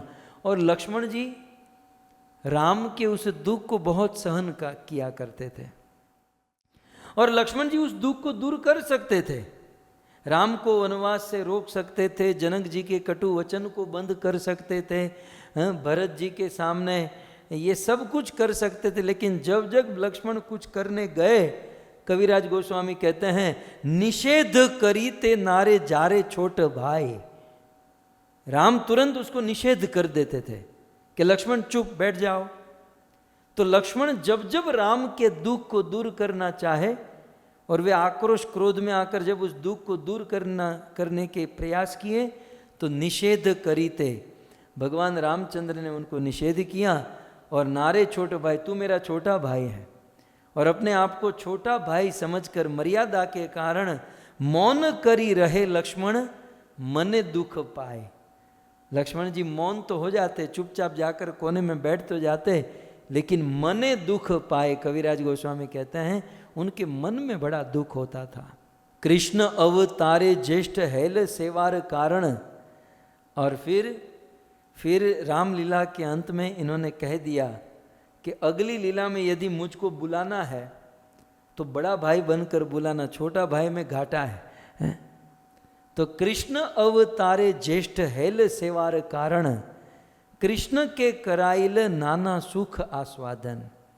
और इसलिए भगवान श्री कृष्ण के इस अवतार में वे बड़े भाई बनकर आए, क्योंकि त्रेता युग में छोटा भाई बनकर गया तो मेरे भाई को, मेरे बड़े भाई राम को केवल दुख ही दुख भोगतना पड़ा है। त्रेता युग में छोटा भाई बनकर आया तो मेरे बड़े भाई को केवल दुख ही दुख भोगतना पड़ा, लेकिन अब द्वापर में बड़ा भाई बनकर आया हूं, मेरे छोटके को, मेरे छोटे कृष्ण को मैं थोड़ा भी दुखी नहीं होने दूंगा। और ऐसा ही किया। कृष्ण अवतारे ज्येष्ठ हेल सेवार कारण, कृष्ण के कराइल नाना सुख आस्वादन। सो राम लक्ष्मण कृष्ण रामेर अंश विशेष, अवतार काल देहो दोहे ते प्रवेश। सही अंश लैया ज्येष्ठ कनिष्ठ अभिमान, अंशांशी रूपे शास्त्रे करेर आख्यान। कुछ आस्वादन बंगाली भाषा कृष्णदास कविराज गोस्वामी चैतन्य चरितामृत में ये कराते हैं। तो इस प्रकार से दाऊजी महाराज की शरण में हम सब आए हैं, और दाऊजी महाराज जो हैं बल देने वाले हैं। इन्हें प्रार्थना करके आइए अब हम आगे बढ़ते हैं। हमारी जो आज की यात्रा है, इस आज की यात्रा को हम दाऊ जी से शुरू किए हैं। तो हमने क्षीर सागर कुंड का दर्शन किया, दाऊ जी मंदिर का दर्शन किया। आइए गोविंद टीवी पहुंच चुके हैं। दाऊ जी जरा गोविंद टीवी के पास हम जाए। दाऊ जी महाराज की जय। हरे कृष्ण। तो मैं आनंद शक्ति दास गोविंद टीवी के माध्यम से आपको जो हम व्रत 84 के दर्शन करा रहे हैं, उसमें अब जिस स्थान पर हम खड़े हैं वो है दाऊ जी। यहाँ पे दाऊ जी महाराज विराजमान हैं साक्षात। जैसे कि भगवान के पर पौत्र वज्रनाभ जी द्वारा व्रज में जो 84 कोस व्रज में 4 मंदिरों की स्थापना हुई थी। प्रथम जो गोवर्धन में हरिदेव जी, तत्पश्चात मथुरा में केशव देव जी, वृंदावन में गोविंद देव जी और यहाँ पे दाऊ जी, बलदेव जी यहाँ पे स्थापित है, साक्षात विराजमान है। तो यहाँ के जो पुजारी जी है वो भी हमारे पास उपस्थित है, तो हम उनसे निवेदन करेंगे यहाँ का जो दाऊ जी का लीला कथा हमें श्रवण कराए। बोलो दाऊ जी महाराज की जय। यहाँ पर कृष्ण के पपोत वज्रनाभ जी द्वारा मंदिर बनाया गया और समय काल के हिसाब से मंदिर भूमिगत हो गया। आगे चल के कृष्ण के पपोत वज्रनाभ द्वारा जब मंदिर बनाया गया, समय काल के हिसाब से मंदिर भूमिगत हुआ, तो आगे चल के सोबरी ऋषि वंश परंपरा में कल्याण देव जी ने तपस्या की। ठाकुर जी ने स्वप्न आदेश दिया, जब बलराम जी का यहाँ बलदेव जी ने जो स्वप्न आदेश दिया, मेरा प्रकट कराओ कल्याण। इधर गोकुल के गोसाई थे गोकुलनाथ, उनकी लाखों गायें यहाँ चरने के लिए आती थीं। जो सबसे ज़्यादा दूध देने वाली गाय बलराम जी को पर स्वतः ही दूध छोड़ा करती। उन्होंने बहुत कुछ जांच कराई, उनको सफलता नहीं मिली। तब इन्होंने ग्वालों से कहा, ग्वाल जो आते थे गायों को चराने के लिए, उनसे कहा कि वो गोसाई से कहना वो सहयोग देने के लिए कुछ आदमी भी साथ में लाएं और यहाँ से बलदेव जी का प्रकट होगा। तो गोसाई कुछ आदमी लेने, गोसाइयों से जाकर के ग्वालों ने कहा, इधर कल्याण देव जी की कुछ ऊर्जा जागी, अंदर ऊर्जा जागी, और उन्होंने अपने हाथों से थोड़ा सा खुदाई किया। जब थोड़ा सा खुदाई किया तो उन्होंने प्रकट कर लिया थोड़ा सा। गोसाई ने आकर सुबह देखा बलदेव प्रभु है, उन्होंने सहयोग दिया। बलदेव जी और रेवती जी दोनों का प्रकट हुआ। जब दोनों का प्रकट हुआ तो उन्होंने अपनी लाखों गायों का दूध मंगाया और ब्रजवासियों ने सुना, तो ब्रजवासियों ने भी अपने घरों से दूध दही लेकर के आए और बलराम जी का अभिषेक किया। जब बलराम जी का अभिषेक किया दूध दही से, रात को उस सब ने जो दिन में उत्सव मनाया, तो सबने सोचा रात को क्यों न हो यहीं बलदेव जी के पास सोया बैठा जाए, बलदेव जी के पास सोया बैठा जाए। तो रात को यहीं सोए। गोसाई के मन में रात को मन में आया, क्यों न हो बलदेव प्रभु को हम यहाँ से गोकुल ले चलें। जब उनके मन में गोकुल की आई, इधर बलदेव प्रभु ने अपना फिर स्वप्न आदेश कल्याण देव को दिया, मैं अपने नाम से नगरी चाहता हूँ, गोसाई से मना कर दो। अगर ये नहीं माने तो इनसे कह दो ये पूरी ताकत लगाए, मैं यहाँ से नहीं जाना चाहता। उन्होंने आदमी भी ज़्यादा बुलाए और गाड़ा बुलाया बड़ा वाला, बहुत ठाकुर जी को उठाने की कोशिश की, बहुत कुछ मेहनत की, पर ठाकुर जी हिले भी नहीं। जब ठाकुर जी नहीं हिले तो उन्होंने समझ लिया बलदेव प्रभु इनसे खुश हैं, क्यों न इनसे ही सेवा पूजा की कही जाए। उनसे कहा, बाबा अपनी सेवा पूजा संवारिए बलदेव जी की, और बलदेव जी की सेवा पूजा संवारिए, आपसे बलदेव जी खुश हैं। और जो ज़रूरत की चीज़ हो मुझे बताइए, जो भी ज़रूरत की चीज़ हो मुझे बताइए और मैं वो सेवा भेंट व्यवस्था करूँ। तो उन्होंने कहा, सबसे पहले ठाकुर जी की भोग की व्यवस्था की जाए, ठाकुर जी के लिए वस्त्र की व्यवस्था की जाए। तो सबसे पहले ठाकुर जी को खीर का भोग कराया और वस्त्र में रूई वाला गद्दल ठाकुर जी के लिए मांगा, अपने लिए कंबल मांगा और सेवा पूजा करने लगे। जब सेवा पूजा करने लगे, आगे चल के ठाकुर जी सेवा पूजा करते करते ठाकुर जी ने सोचा मेरा पुजारी ठंड में कहीं बीमार न हो जाए, क्योंकि शीत के समय में बलराम जी का प्रकट हुआ था।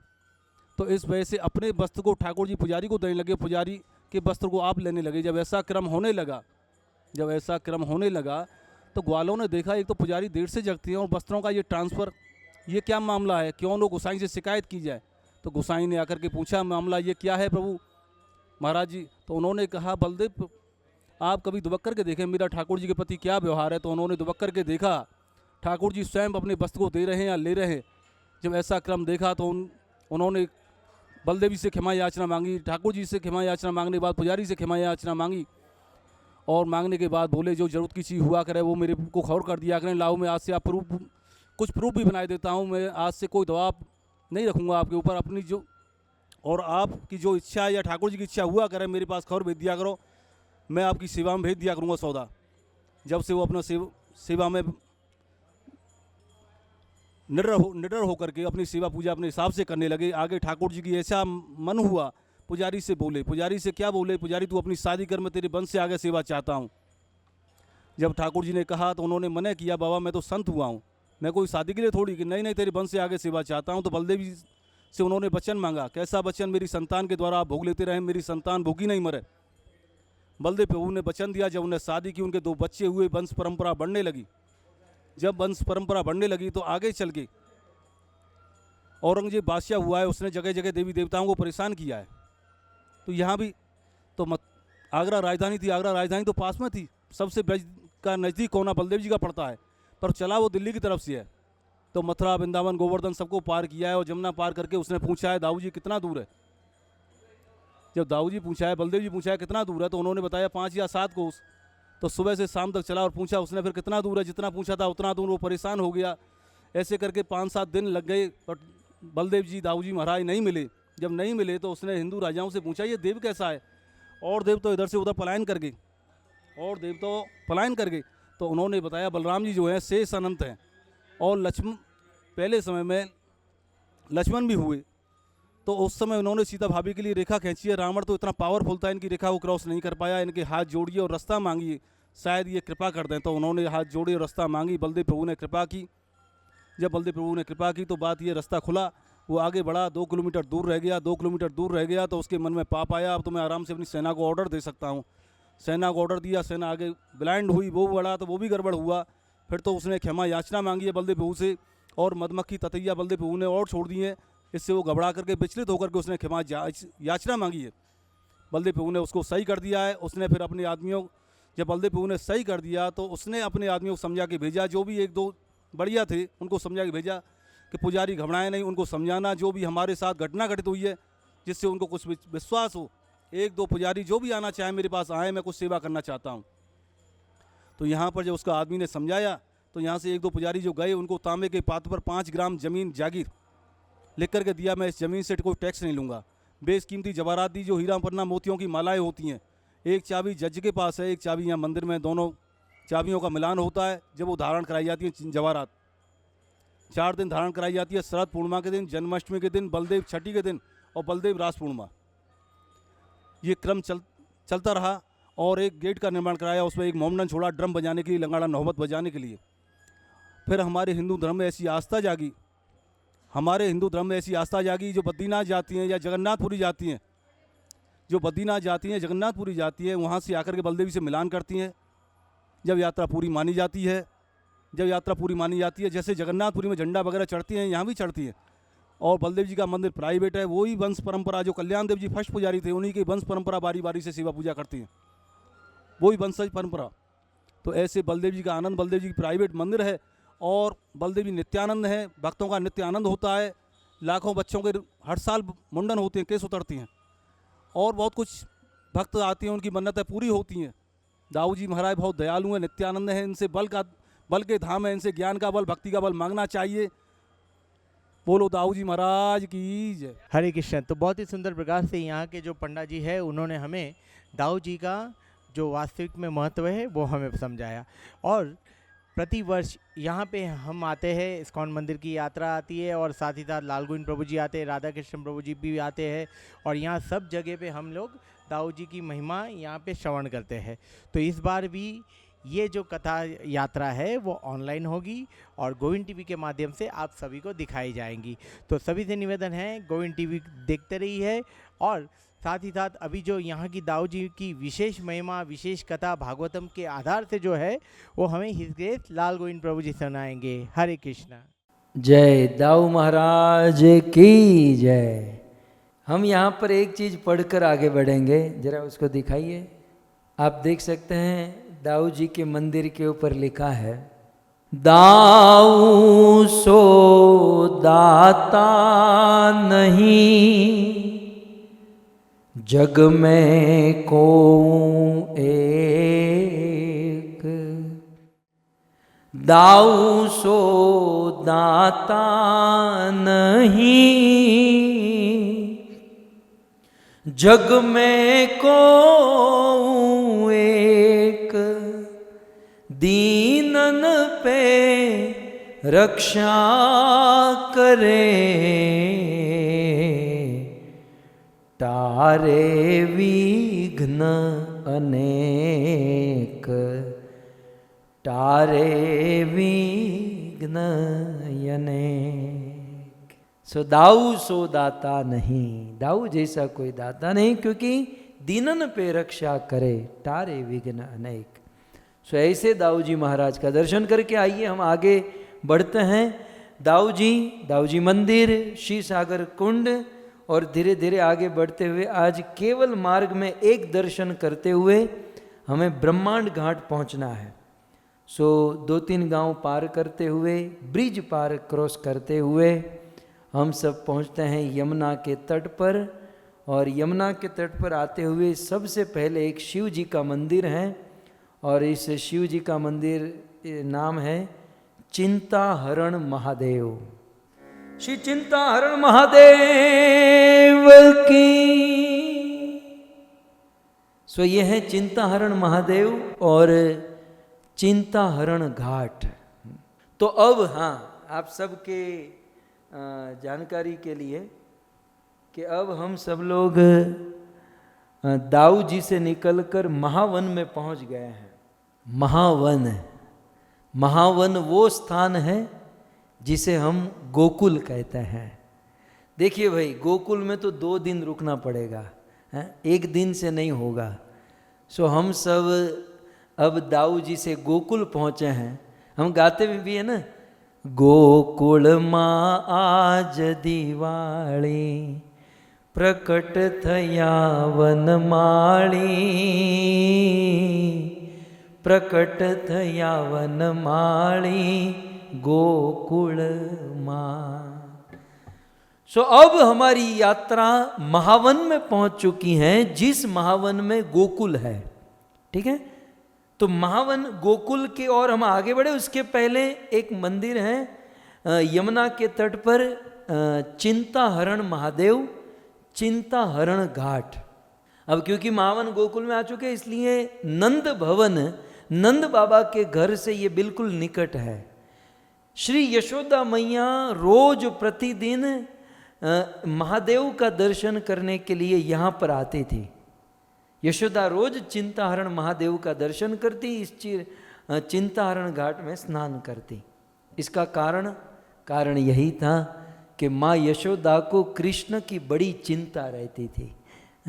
अब आप देखिए, आश्चर्य देखिए, जो पूरी दुनिया की चिंता दूर करता है, पूरी दुनिया की चिंता दूर करने वाला यशोदा के घर पर जन्म लिया है, लेकिन यशोदा को सबसे ज़्यादा चिंता है किसकी?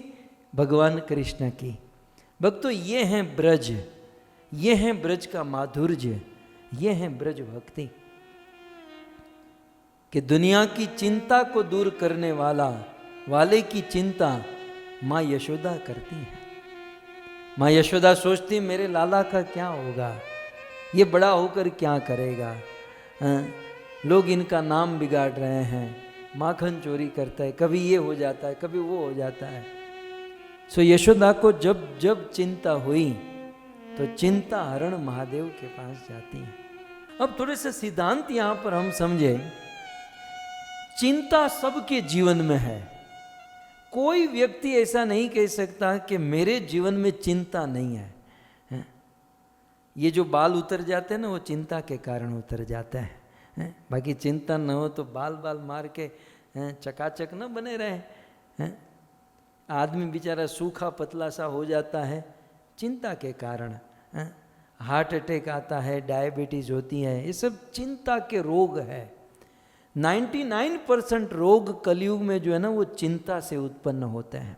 सो वर्तमान युग में सुख सुविधा तो हमने खड़ी कर दी, लेकिन चिंता से मुक्त नहीं हो पाए। सो चिंता, और आचार्यों ने ये भी कहा, चिंता चिता अपि गरीयसी। चिता और चिंता दोनों समान है, अनुस्वार भेद, लेकिन चिता जो है मरने के बाद जलाती है, और चिंता जीते जी रोज पल पल में जलाती है। सो चिंता से मुक्त होने के लिए क्या करें? मैं ज़्यादा नहीं कहूँ, मैं सरल बात कहूँ। इस यशोदा मैया को देखकर हमारे पास 2 ऑप्शन है। या तो हम हमारी चिंता करें, और हमारी चिंता करेंगे तो दुनिया भर की चिंता, या हम हमारी चिंता करें, या हम भगवान कृष्ण की चिंता करें। दैट्स ऑल, तीसरा कुछ नहीं है। यदि कृष्ण की चिंता करेंगे तो हमें हमारी चिंता या दुनिया भर की चिंता करने की कोई जरूरत नहीं रहेगी। और यदि कृष्ण की चिंता नहीं करेंगे तो फिर दुनिया का झमेला पाल के बैठे ही हैं, दुनिया भर की चिंता हमें करनी पड़ेगी। सो मां यशोदा को और कोई चिंता नहीं थी, कृष्ण की चिंता थी। और भक्तों, यदि हम हमारी चिंता हमारे लोगों की, समाज की, ये वो चिंता में ही पड़े रहें तो भगवान से दूर हो जाते हैं। और यदि हम भगवान की चिंता करते हैं तो उनसे निकट हो जाते हैं। आप कहोगे भगवान की भी कोई चिंता होती है? भगवान की चिंता को ही कहते हैं चिंतन। चाहे चिंता कहो चाहे चिंतन कहो, ये दोनों एक हैं। सो ये भागवत कथा के माध्यम से क्या हो रहा है? भगवान का चिंतन हो रहा है। सो यदि हम भगवान का चिंतन करेंगे तो संसार की चिंताओं से मुक्त हो जाएंगे, हमारे घर परिवार आदि की चिंताओं से मुक्त हो जाएंगे। इसलिए हमें भगवान की चिंता अर्थात भगवान का चिंतन करना चाहिए। सो यशोदा मैया रोज प्रतिदिन यहाँ पर आती चिंताहरण महादेव के पास और आकर यहाँ पर चिंता करती थी। सो चिंताहरण महादेव का दर्शन करें। श्री चिंताहरण महादेव की। सो ये है चिंताहरण महादेव मंदिर, और मंदिर का ये शिवलिंग है। ऐसा शिवलिंग है जिसके आजू बाजू में रुद्राक्ष की माला स्वाभाविक ही उस विग्रह में, मूर्ति में ही लगाई गई है। तो ये हमारे ब्रज में यशोदा मैया रोज इसी विग्रह को, इसी शिव जी को प्रणाम करती और अपनी चिंता को दूर करने का प्रयास। ऐसा लिखा है कि चिंताहरण महादेव का कोई दर्शन करता है, इस महादेव को प्रणाम करने से हम चिंता से मुक्त हो सकते हैं। ठीक है, तो आइए सभी भक्त प्रणाम करके ब्रह्मांड घाट की ओर आगे बढ़ेंगे। कर्पूर गौरम करुणावतारम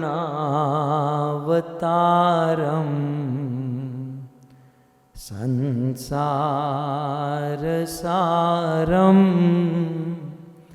भुजगेन्द्रहारम सदा वसंतम हृदयार विंदे भवम भवानी सहितं नमामि। श्री चिंताहरण महादेव की। सो चिंताहरण महादेव के बाद हम आगे बढ़ें तो मैप में देख सकते हैं चिंताहरण महादेव के बाद हमारा अंतिम आज का जो डेस्टिनेशन है वो है ब्रह्मांड घाट। और ब्रह्मांड घाट पर हमारे आज रहने की सुविधा है, टेंट लग चुके हैं। सो ब्रह्मांड घाट का दर्शन करके उनके लीला श्रवण करके आज के सत्र को हम विराम करेंगे। ब्रह्मांड घाट, इस घाट का नाम ब्रह्मांड घाट इसलिए हुआ क्योंकि इसी यमुना के घाट पर भगवान कृष्ण ने माता यशोदा को अपने मुख में ब्रह्मांड का दर्शन कराया था। इसी स्थान पर कृष्ण ने यशोदा मैया को मुख में पूरे ब्रह्मांड का दर्शन, अद्भुत दर्शन कराया। यह कथा श्रीमद् भागवत में है। सुखदेव गोस्वामी महाराज परीक्षित से कहते हैं कि एकदा, एक समय की बात, कृष्ण बलराम उनके सखा छोटे छोटे थे, गोकुल में तो इनकी उम्र बहुत कम थी, तो छोटे छोटे ठीक से चलना सीखे थे अभी। तो कृष्ण अपने सखाओं के साथ घर से थोड़े से निकट दूर ब्रह्मांड घाट यमुना के तट पर खेल रहे थे। अब खेलते खेलते कृष्ण हार गए तो कृष्ण को घोड़ा बनना था और जो जीत गया उसको कृष्ण के ऊपर बैठना था, उसे चलकर आगे जाना था। तो जीतने वाली टीम ने कहा कृष्ण चलो घोड़ा बनो। कृष्ण ने कहा मैं घोड़ा वोड़ा नहीं बनूंगा। बोले घोड़ा बनना पड़ेगा। बोले नहीं बनूंगा। बोले मैं राजा का बेटा हूं। राजा के बेटे घोड़े नहीं बनते, घोड़े के ऊपर बैठते हैं। कृष्ण के सखा कृष्ण को धक्का देकर कहते हैं तू राजा का बेटा होगा अपने घर का, यहां तो तू हमारा सखा है और तू हार चुका है, तुझे घोड़ा बनना पड़ेगा। बार बार कहने पर भी जब कृष्ण घोड़ा नहीं बने तो इन सखाओं ने निर्णय लिया कि आज के बाद कृष्ण हमारे साथ नहीं खेलेगा। कृष्ण दूर, कृष्ण को निकाल दिया, बोले मुझे भी आपसे कोई लेना देना नहीं। अब कृष्ण, सारे सखा खेलते रहे और कृष्ण यमुना के तट पर आकर बैठ गए। अब आप तो जानते ही हैं ना, ये चाहे नदी का तट हो, समुद्र का तट हो, बच्चे क्या करते हैं, उस बीच पर माटी से खेलते हैं। तो कृष्ण यमुना की रज से खेलने लगे। अब खेलते खेलते कृष्ण को मौका मिल गया तो वह ब्रज की वो रज, वो माटी को खाने लगे। कृष्ण माटी खाने लगे, बड़ा आनंद करने लगे। इसीलिए तो गोलोक से, वैकुंठ से नीचे आए थे और आज माटी खाने का सौभाग्य गोकुल में मिल गया। और खेलते खेलते बलराम आदि सखाओं की दृष्टि गई और कृष्ण के पास दौड़कर आए। कृष्ण माटी मत खाओ। बोले तुम अपना खेल खेलो, मैं मेरा खेल रहा हूं, लेकिन तुम माटी खा रहे हो, मैं तो माटी खाऊंगा। बलराम जी ने बार बार मना किया, बड़े भाई हैं, माटी मत खाओ मत खाओ। कृष्ण नहीं माने। बोले तो मैं माँ से कह दूंगा। बोले मैं कोई माँ से नहीं डरता हूँ। बलराम जी दौड़कर घर पर गए और घर जाकर माँ यशोदा को लेकर आए।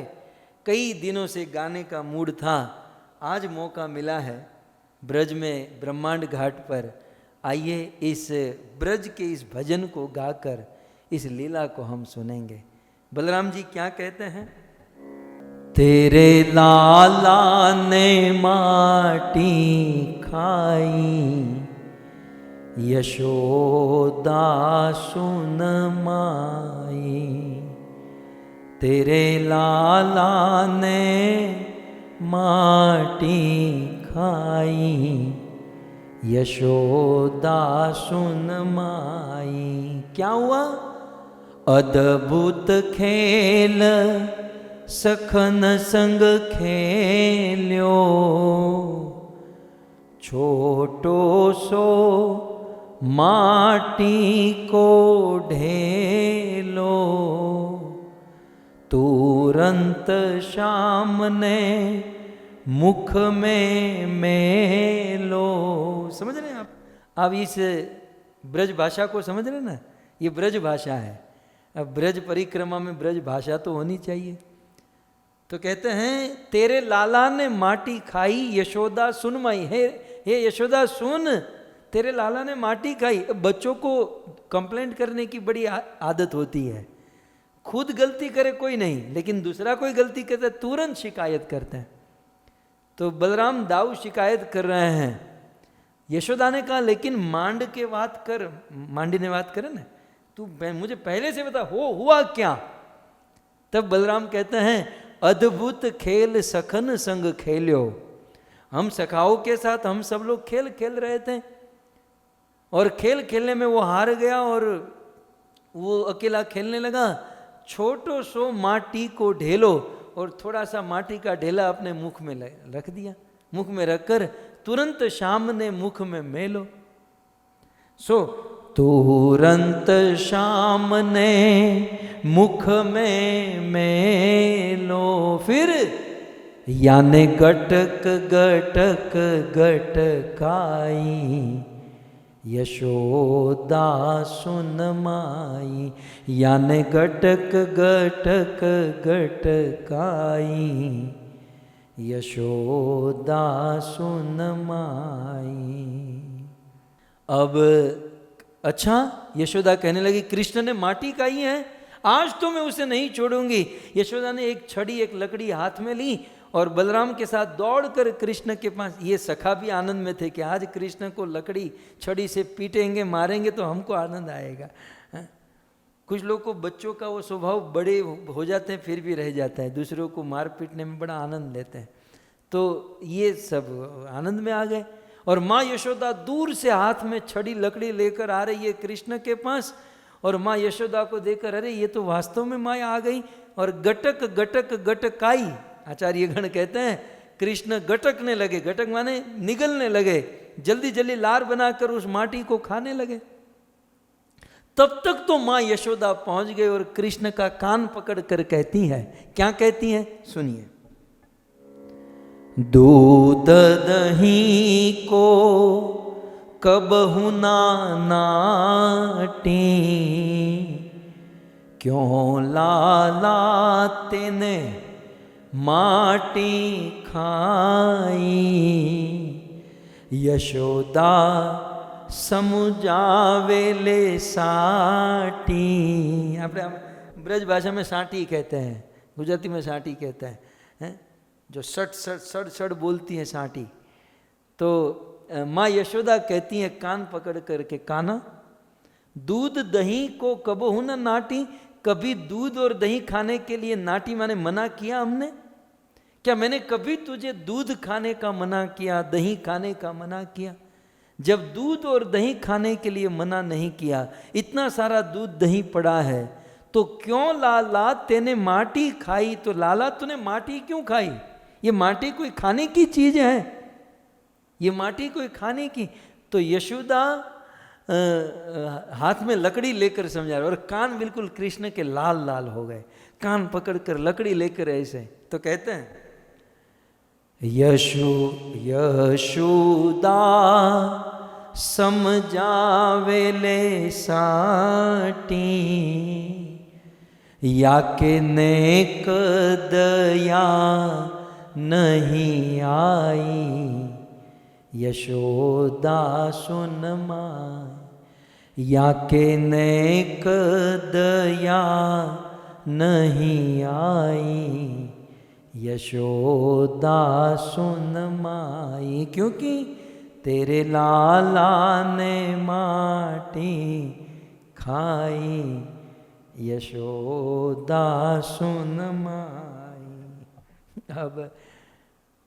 अब यशोदा कहती हैं कि तूने माटी क्यों खाई, माटी क्यों खाई? कृष्ण ने कहा मैंने कहा माटी खाई, मैंने माटी नहीं खाई. अच्छा तूने माटी नहीं खाई? नहीं खाई मैया. बोले तो ये तेरे सखा झूठ बोल रहे हैं? बोले सर्वे मिथ्या भी संचन, सब झूठ है. यशोदा ने कहा तेरे सखा झूठ बोल सकते हैं, लेकिन तेरा बड़ा भाई दाऊ बलराम तो झूठ कभी नहीं बोल सकता. बोले वो तो सबसे बड़ा झूठा है, कहने के लिए बड़ा है, लेकिन सबसे ज्यादा दुख कष्ट वही मुझे देता है. मां मैंने माटी नहीं खाई. यशोदा ने कहा कि अच्छा ये सब झूठे हैं और तू ही सत्यवादी हरिश्चंद्र का बेटा, मतलब तू ही एक सच्चा और ये सब झूठे. कृष्ण ने कहा कि यदि सत्य गिरह तरही, भागवत में सुखदेव गोस्वामी कहते हैं कि माँ यदि तुम्हें मुझ पर विश्वास नहीं है तो व्याध ही देख लो मेरे मुख में. सोचा कि ऐसा कहूंगा तो माँ छोड़कर चली जाएगी, लेकिन ये छोड़ने वाली नहीं थी. जब कृष्ण ने कहा देखो मेरे मुख में, तब यशोदा कहती दिखा. अब कृष्ण मुंह खोलने के लिए तैयार नहीं, तब हमारे कवि कहते हैं मुख के सन्मुख उंगली मेली. अब कृष्ण तो वो माटी बाहर निकालने नहीं चाहते थे, तो माँ यशोदा ने कृष्ण के मुख में उंगली डाली, और कृष्ण के मुख में उंगली डालकर कहते हैं मुख के सन्मुख उंगली मेली, निकल पड़ी माटी की ढेली, भीर पई सखियन की हेली, याने देखे लोग लुगाई, यशोदा सुन माँ, याने देखे लोग लुगाई, यशोदा सुन माई. कृष्ण ने, माँ यशोदा ने कृष्ण ने मुख में उंगली डाली और उस माटी की ढेली को बाहर निकाला, ढेली नीचे गिरी. आप सबको कह दूं आज भी वो ढेली है. आज भी ब्रह्मांड घाट जाओगे तो वही माटी की ढेली, वही यमुना की रज जो कृष्ण ने खाई थी वहाँ मिलती है. तो ये माटी की ढेली जो है, मुझे तो ये लीला रोज याद आती है जब माटी खाते हैं. सो निकल पड़ी माटी की ढेली, ढेली बाहर निकल गई, और भीड़ पई सखियन के लिए, और बहुत सारे सखा सखी पति पत्नी सब लोग, पूरा वहाँ पर झुंड का झुंड लग गया जब ये लीला चल रही थी. सो इस प्रकार से माटी निकली. मोहन को मुखड़ो परवायो। जब माटी निकली तो यशोदा को लगा कि अभी भी मुख में है, कृष्ण अभी भी तेरे मुख में माटी, जरा मुंह खोल, मुंह खोल। बोले मां नहीं है, नहीं है, मुंह खोल। जब कृष्ण ने मुख खोला तो कहते हैं तीनों लोक बामे दर्शायो, तब विश्वास यशोदा आयो। क्या हुआ यशोदा को? ये तो पूर्ण ब्रह्म कन्हाई, यशोदा सुन मां, ये तो पूर्ण ब्रह्म कन्हाई, यशोदा सुन माई। जब माँ यशोदा ने कृष्ण के मुख में को खोल कर देखा तो चराचर जगत, अनंत अनंत ब्रह्मांड उस कृष्ण के छोटे से मुख में दिखाई दिए।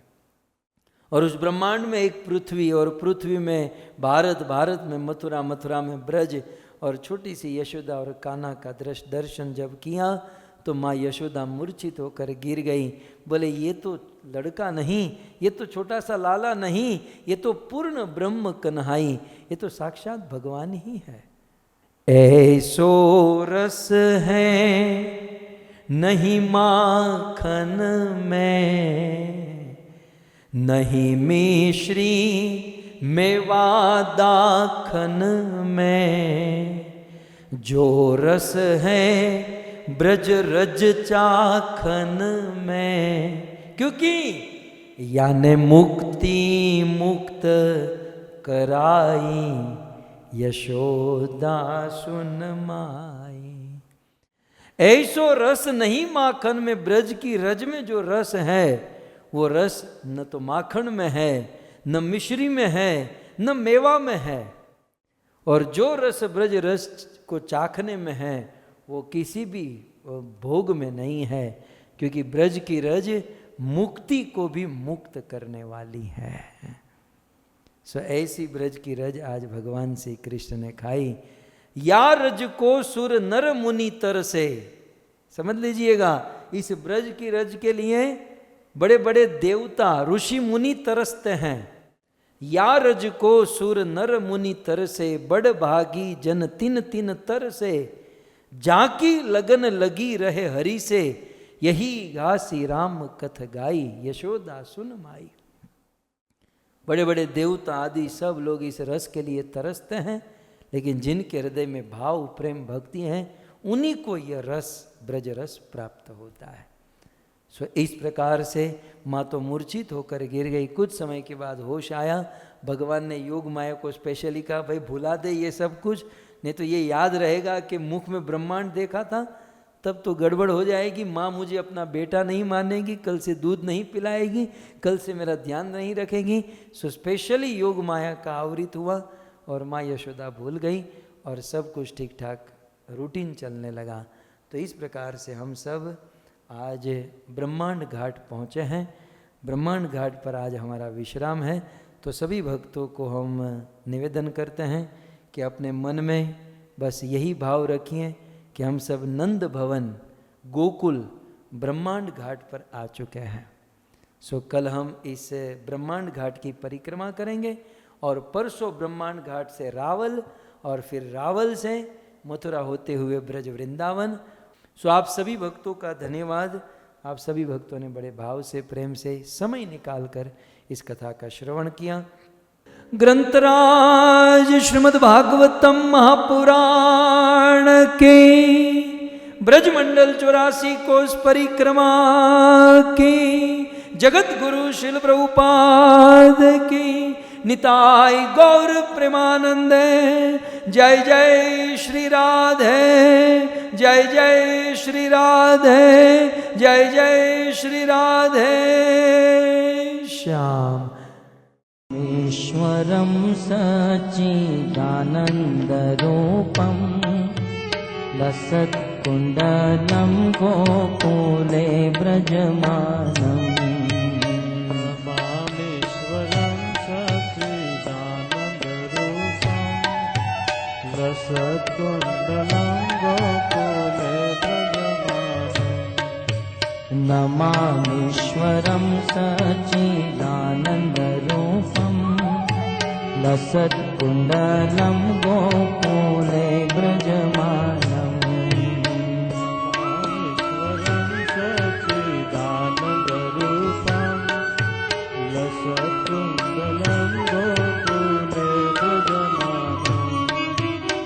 यशोदाभियो लोकलाघवमानम्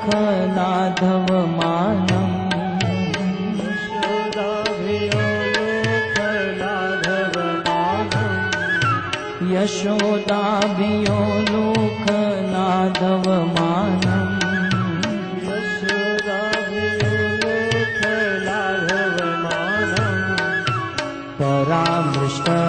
परामृष्टमत्यन्ततो नृत्यगोप्या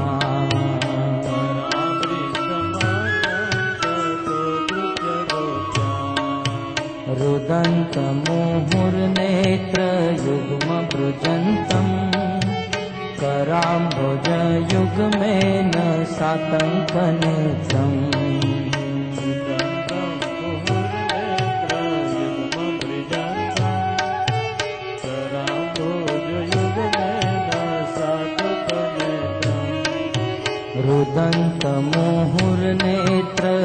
रुदन्तमुहुर्नेत्रयुग्मभृजन्तम् कराम्बुजयुग्मेन सातङ्कनेत्रम्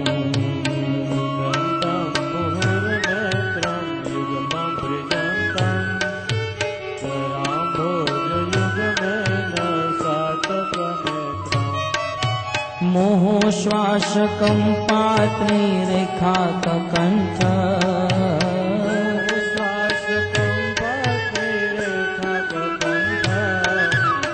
मोहश्वासकं पात्रीरेखाककण्ठ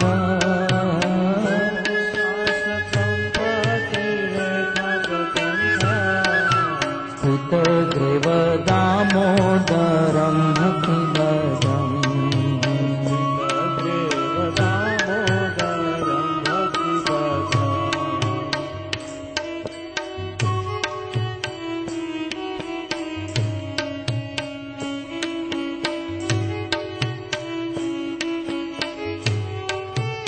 इति दीक्ष्वलीलाभिरानन्दकुण्डे स्वघोषं निमाजन्तमाख्यापयन्तम्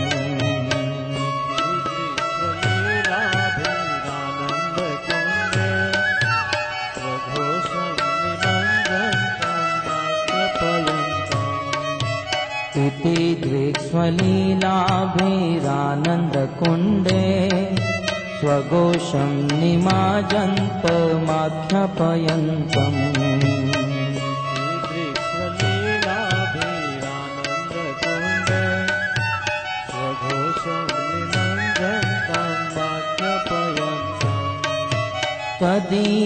तदीयशीताकेषु भक्तिजितत्वम्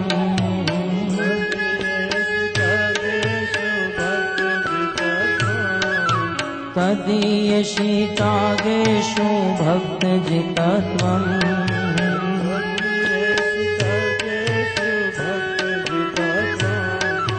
पुनः प्रेमतस्तं शतावृत्तिवन्दे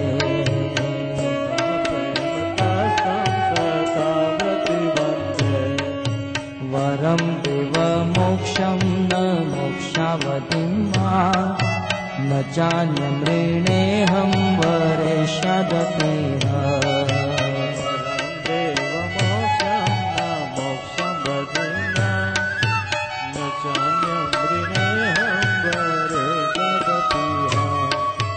वरं देवमोक्षं न मोक्षावधिं वा न चान्यमृणेऽहं वरेष्यादपीह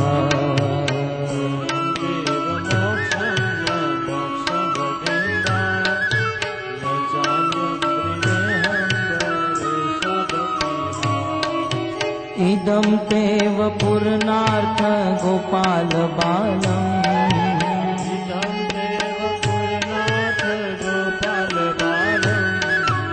इदं तेव पूर्णार्थ गोपाल बालम्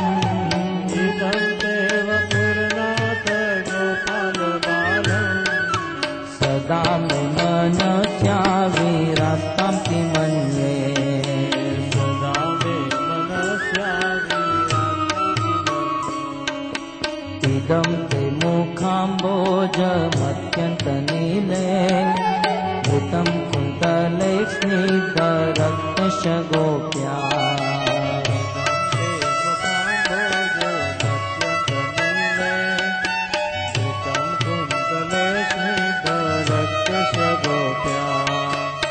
मोहचुम्बितं बिम्बरक्ताधरं मे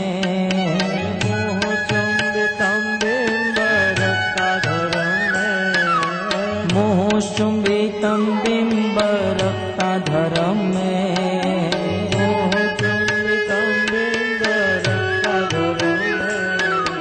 मनस्य विरास्तामालं लक्ष्यलाभे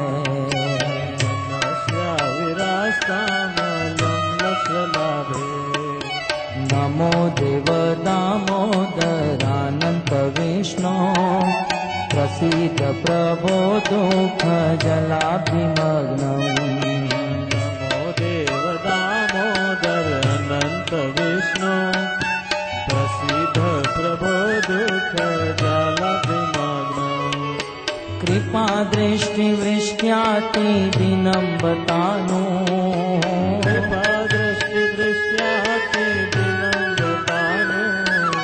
कृपा दृष्टिवृष्ट्याति दिनं बतानु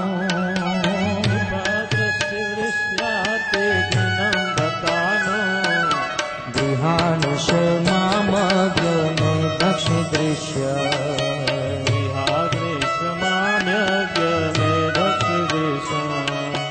कुबेरात्मजो बत मुख्ये वयत्व त्वया मकितो भक्ति भाजो कृतो च कुबेरात्मजो बत मुख्ये वयत्व त्वया मकितो भक्ति भाजो कृतो च तथा प्रेम भक्ति स्वकाम्य प्रयच्छ तथा प्रेम भक्ति स्वकाम्य प्रयच्छ तथा प्रेम भक्ति स्वकाम्य प्रयच्छ तथा प्रेम भक्ति स्वकाम्य प्रयच्छ मोक्ष ग्रहो में श्री दामोदर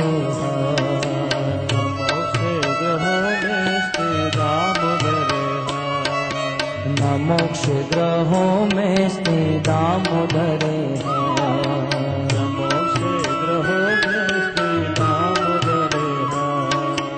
नमस्ते स्तुदाम्ने स्फुरदीप्तिदाम्ने त्वदीयोदरायात्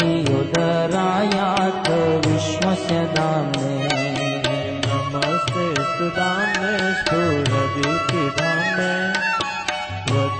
त्वदीयोदरायात् विश्वस्य दाम्ने नमो राधिकाय त्वदीया प्रियाय नमो राधिकाय त्वदीय प्रियाय नमो राधिकाय त्वदीया प्रियाय नमो राधिकाय त्वदीय प्रियाय नमो राधिकाय त्वदीया प्रियाय नमो राधिकाय त्वदीया प्रियाय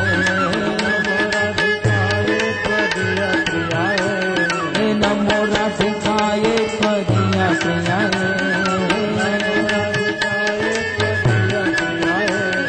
नमो राधिकाय त्वदीया प्रियाय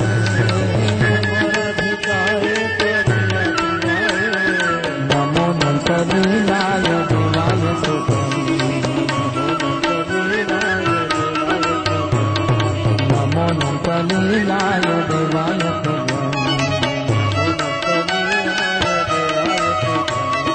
राधा दामोदर राधा दामोदर राधा दामोदर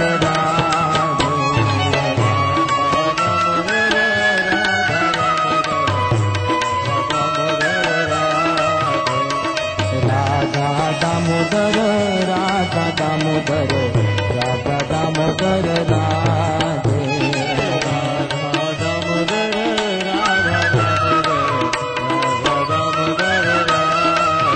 जय जय प्रभुपाद प्रभुपाद प्रभुपाद